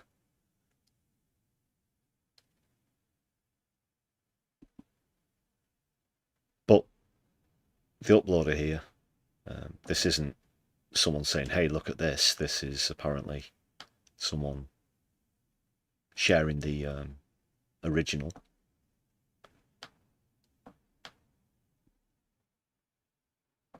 So again, very suspicious. I've got another video clip here now. This is from an LBC caller into Vanessa Feltz's show concerning the fallout from all of this, just moving away from the inconsistencies, the suspicious elements of this, and just more into the fallout and the rhetoric that's come especially from the press.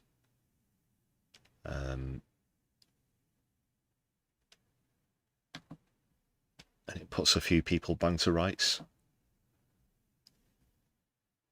Charlie Kirk himself, said that empathy was a new age word, and he said that mass shootings were acceptable if it meant he could have his Second Amendment after Sandy Hook and all that happened. Maybe this guy shouldn't have said it quite the way he said it, but I've had enough, because the person you just said, oh, he was just a family value man. This family value man said that gay people are an error, transgender people are mental. So apparently free speech is only okay if you're on the right. Apparently if you're on the left, you're not allowed free speech. You've got to be some sort of upstanding citizen. Well, I've had enough of this hypocrisy.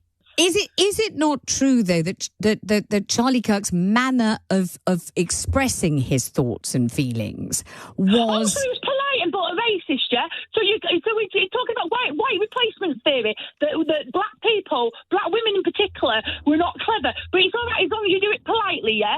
So I tell you what, then, let's all be... This is how middle-class people get, like Farage and all that, get into power. So what? Because they can do it politely? Is that how it works? Because I've had enough of it. We've got Tommy Robinson March right now doing all their thing, but that's okay. That's freedom of speech. That's freedom of speech, yeah? Mm-hmm. I'm sick of it. I'm sick of it. Do you know what, Vanessa? I've had enough.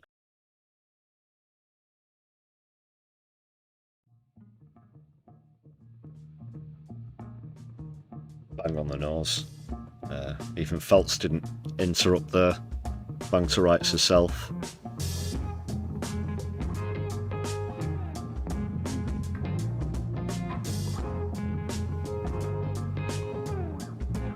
You think that might have been Ange? Or what, Angela Rayner?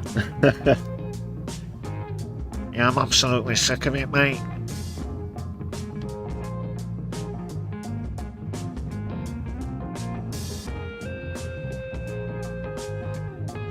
Polite fascists remind you of Tories, Aaron. Yeah.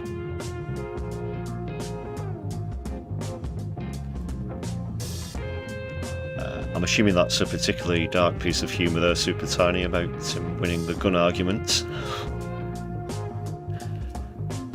Pretty dark, yeah. So. Bobby Villain, of course, being a bit controversial as well, again, only recently. Did do a short vid about that.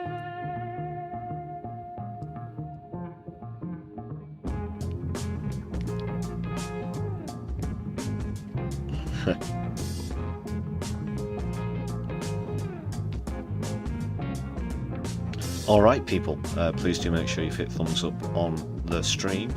Moving on to another topic now, I think.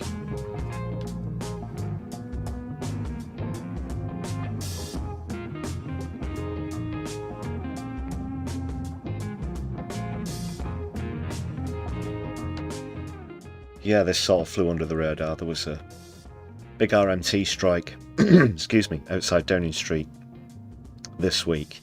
Eddie Dempsey, who's the leader of RMT, gave a particularly important speech about the importance of diversity within the workplace, because now RMT members themselves have been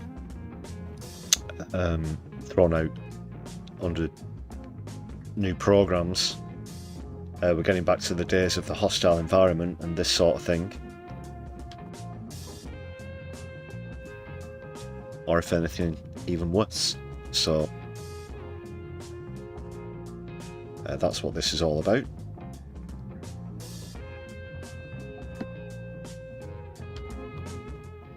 Of course, recently took over from Mick Lynch as the head of RMT. Met him a couple of times actually. Yeah, decent guy, very decent guy. Eddie Dempsey. Right now, working for Transport for London, who are facing deportation in a few short weeks' time. And this has arisen from the previous Secretary of State using a statutory instrument to change the categories around the visa statuses of workers, skilled workers, where we need and where we don't. By using a statutory instrument, there was absolutely no parliamentary debate whatsoever. Right now there's a migration advisory committee that doesn't deliver its recommendations and guidance until next year. So this decision was taken at breakneck speed, clearly to try to lean in to some of the difficult and divisive arguments we're hearing around the question of migration in Britain at the minute. And I've got to say, our members who are employed in TfL, originally employed on student visas, were given permanent contracts of employment because TfL is one of the only employers in the railway industry that went and got a licence to become a sponsor. That's Transport for London, for anyone who doesn't know what Eddie's referring to there. TfL that we have here in the capital. Not that the stream's coming from the capital. You know what I mean.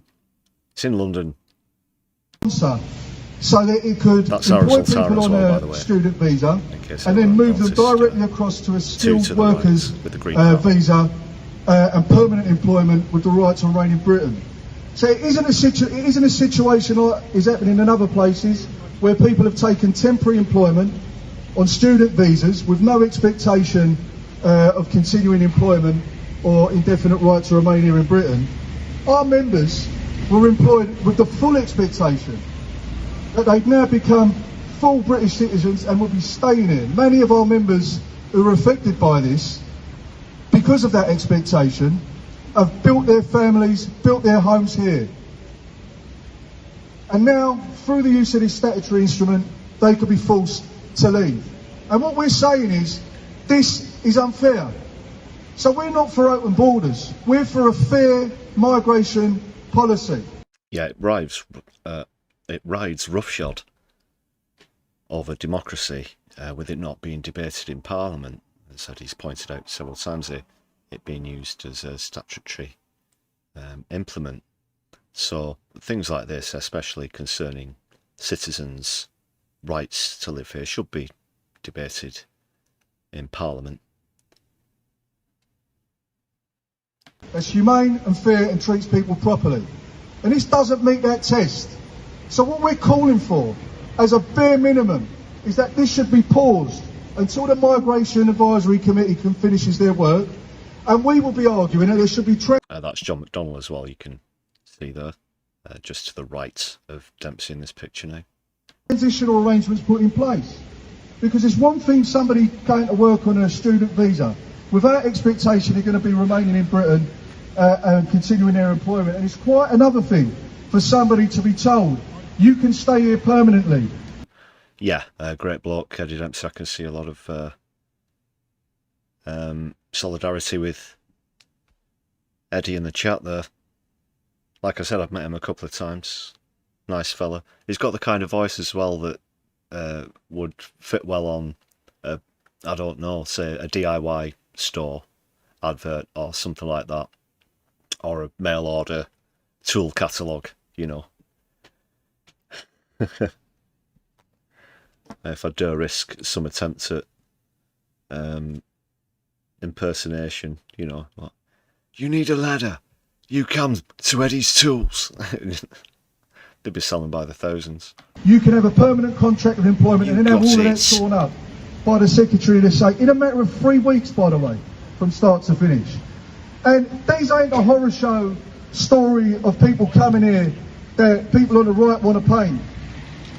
Coming over here, undocumented people, dangerous people, all of the horror stories these people try to paint migrants as. These are hard-working Londoners now. They're moving the city. They're RMT members. And I don't give a monkey's where you're from. I don't care where you're from, whether you've been here 10 minutes, 10 years or 1066. The minute you join my union, you put the RMT badge... Really good line there. Yeah, the chat should be up to speed now. Thanks for that heads up, Aaron.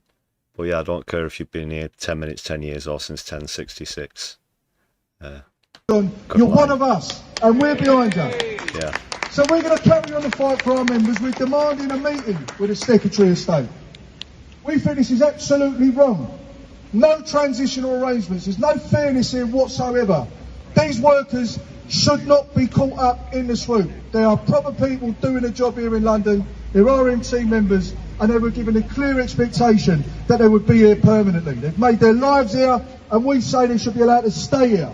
So yeah, they provide public service. They pay the taxes, of course, and contribute to society. They're absolutely necessary. I've just had the quick thought as well. You'll hear now, where political rhetoric's concerned, you've heard from Starmer a few times the phrase better jobs for British people, better jobs for British people. Now, you think about that, that implies what? Worse jobs for foreign people, for migrants, somehow legitimising them being underpaid. Or, well, here's my main point, you see. There'll be people from all parts of RMT that are being affected by this, from cleaners all the way through to train engineers and so on and so forth. But let's say if you're going to classify what people's jobs are worth with pay, as it exists under capitalism, low-paid jobs such as cleaners and so on and so forth.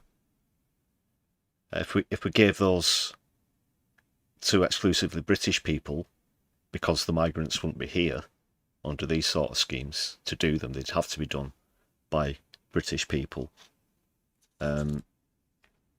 Is that what they mean by a better job? Because it's certainly a lower paid job.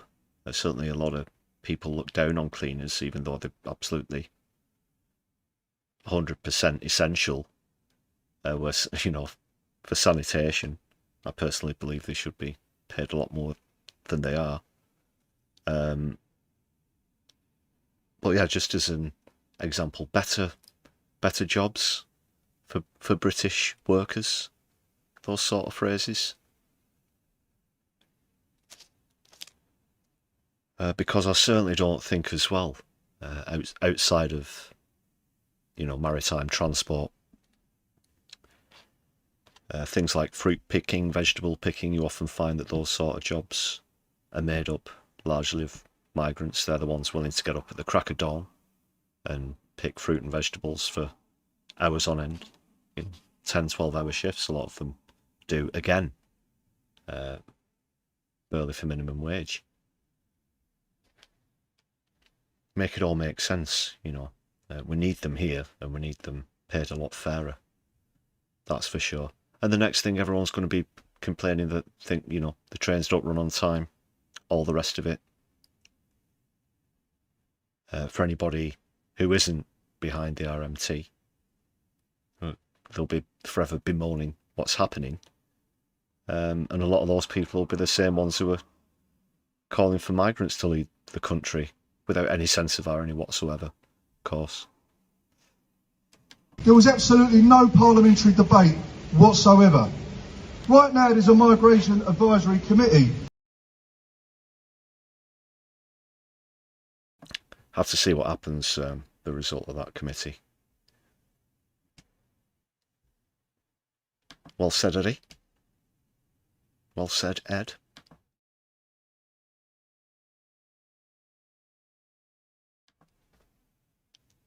All right.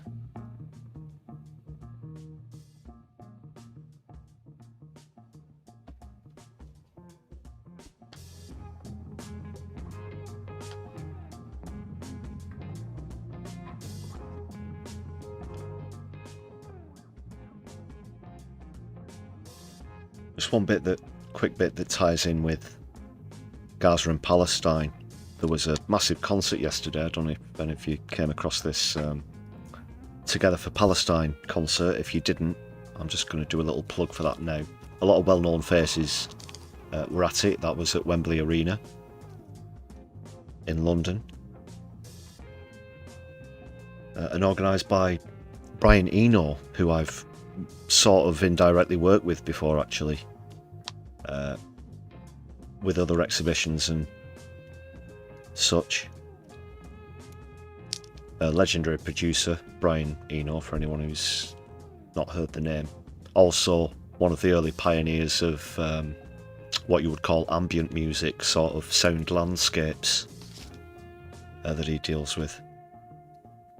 But, like I said, a whole range of well-known people from Billie Eilish to Brian Eno himself and many others, even Manchester's own Steve Coogan being involved with this. You'll certainly see some familiar faces in this little trailer I'm going to play.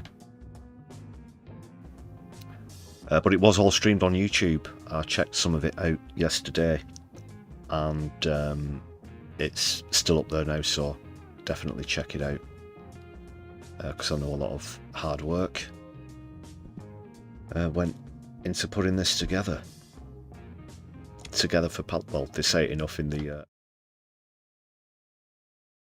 Together for Palestine. Palestine. Palestine. Palestine. Palestine. Palestine. Palestine. Palestine. Palestine. Palestine. Palestine. Palestine. Together for Palestine. We have to tell the truth on behalf of the people of Palestine. It's always been the artist's role in society to speak out, to risk speaking truth to power. Together, we know that the leaders of this country are complicit in the mass murder of civilians in Gaza and the West Bank. Palestine के लिए एक साथ. Juntos por Palestina. Lekela ar son na Palestine. हम फलस्तीन के लिए एक साथ. Asi Palestine the Nalhan. In Entoglesh on Palestine. Together for Palestine. It's important to speak out now, not when this is over. Right now, while it's happening. For Palestine. Pressurise your government. Lend your support to those who are peacefully campaigning. For Palestine. Call for a ceasefire. Stop the killing. Y vamos a estar con ellos hasta que Palestina sea libre.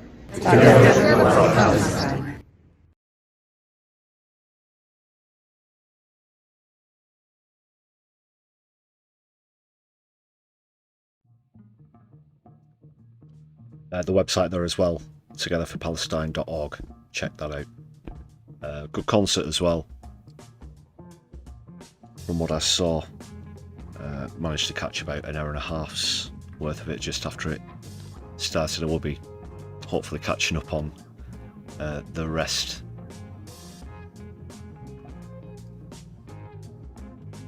Very quickly, everybody say somebody who they saw in that clip who they liked.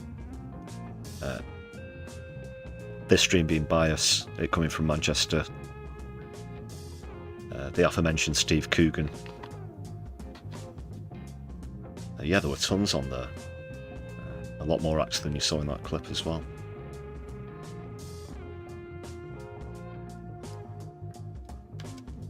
So I do have some good news, positive news,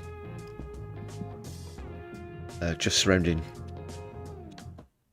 Palestine. Oh, sorry, lost the background music. I don't know if you've noticed this. I know that regular viewers will be familiar with certain Israeli spokes. Zippy Hotovely.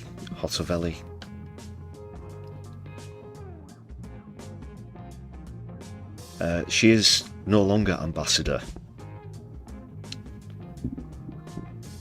to the United Kingdom. She's not carrying on. So we'll be glad to see the back of her. I think it was just a sort of 5-year deal. Some other god-awful ghoul will no doubt replace her, but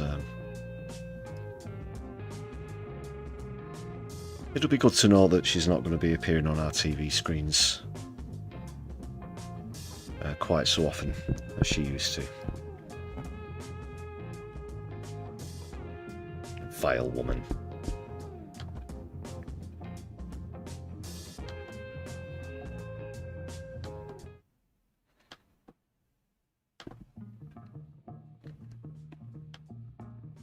Jumping about a bit there through the clips. Yeah, scary lady, just total liar, propagandist, psycho, emphasis on the psycho, fanatic, that's another good one there, Rachel. Certainly a fanatic, well, every Zionist is, really.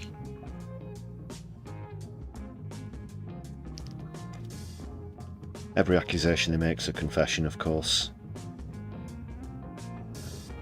It's just embarrassing at this point how they think that anybody believes a single word that comes out of their mouths. Not just the spokes, Netanyahu himself, everything else. So, yeah, ding dong, the witch, be gone.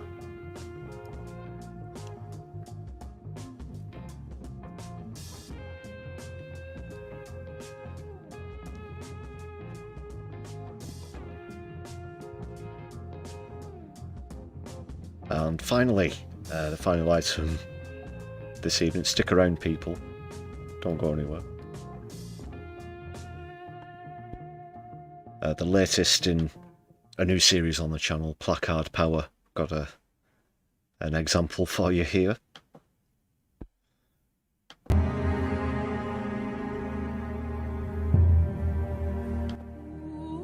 Are you a frustrated racist who's blindingly unaware of how wealthy grifters are pitting you against migrants and British-born citizens who aren't white?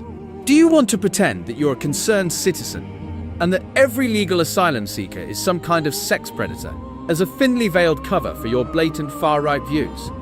Then do we have the campaign for you? Placard Power. Grab a marker, grab some cardboard, attach it to a plank of wood, and bang. You're good to go. Spelling, don't worry about that. Punctuation? Forget it. That's for woke tranny students. Here at Placard Power, we welcome the illiterate. Dictionaries? Do one. Checking on a computer or phone? No thanks. However the words sound in your dumb fascist head, just write them down like that, and in no time at all, you'll be spreading your message to the masses.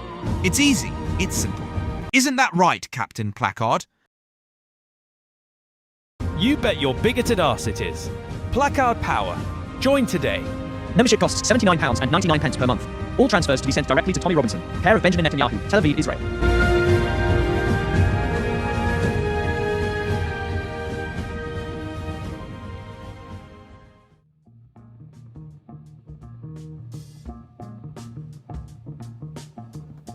Brace yourselves for the latest example. I believe this was scrawled on a wall somewhere in London on Saturday.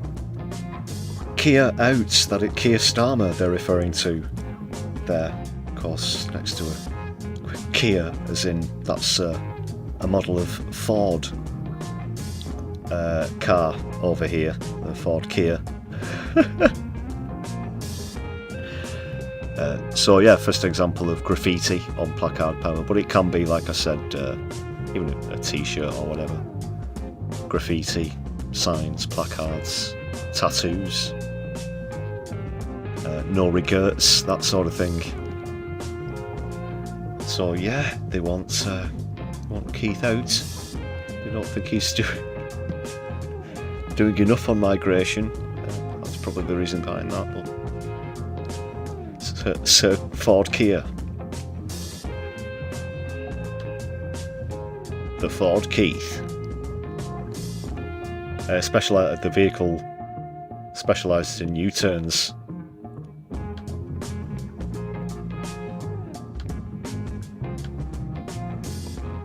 Ba-bum. IKEA out. Oh, you have Kias in the States, but yeah. That's a good one. If you come across any, please do send them our way. That's myleftiuk@gmail.com. Put Placard Power in the subject of your message.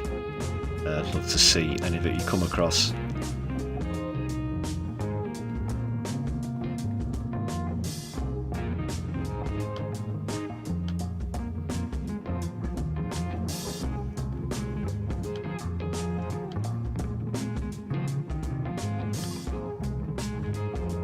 Another shout out to all the members on the channel.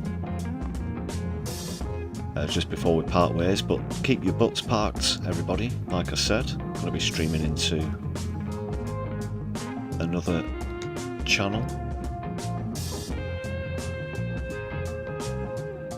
One of our other socialist friends. It's quite late here in the UK, so it's likely to be someone from the States, I believe.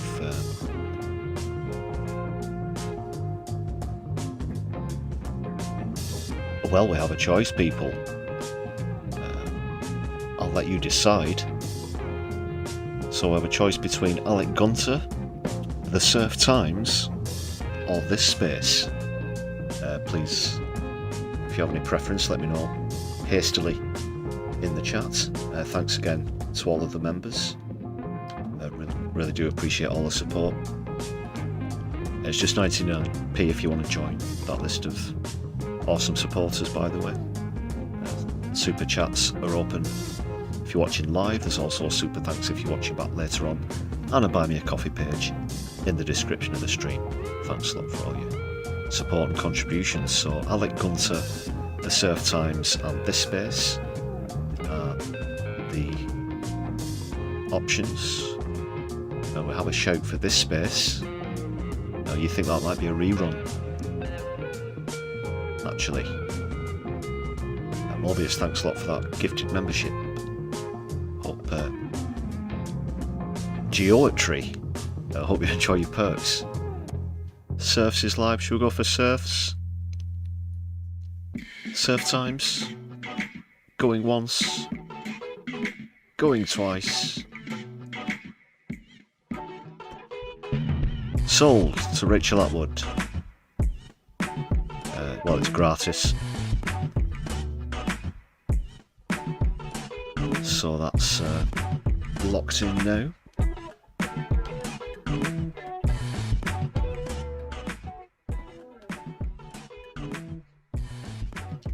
I might have time to squeeze in another stream tomorrow evening, but if not, I will be with you on the Sunday live stream in a few days. So if I don't see you, enjoy your weekend or whatever you're doing with the rest of your evening. We're off to the Surf Times. Make sure that you give us a shout out and hit thumbs up when we get over there. Let's show some solidarity, people. That'll be it from me. I've been your host, Lefty. This has been the Brews at 10. Take care, everybody. My left eye will be seeing you soon. Free Palestine, power to the people.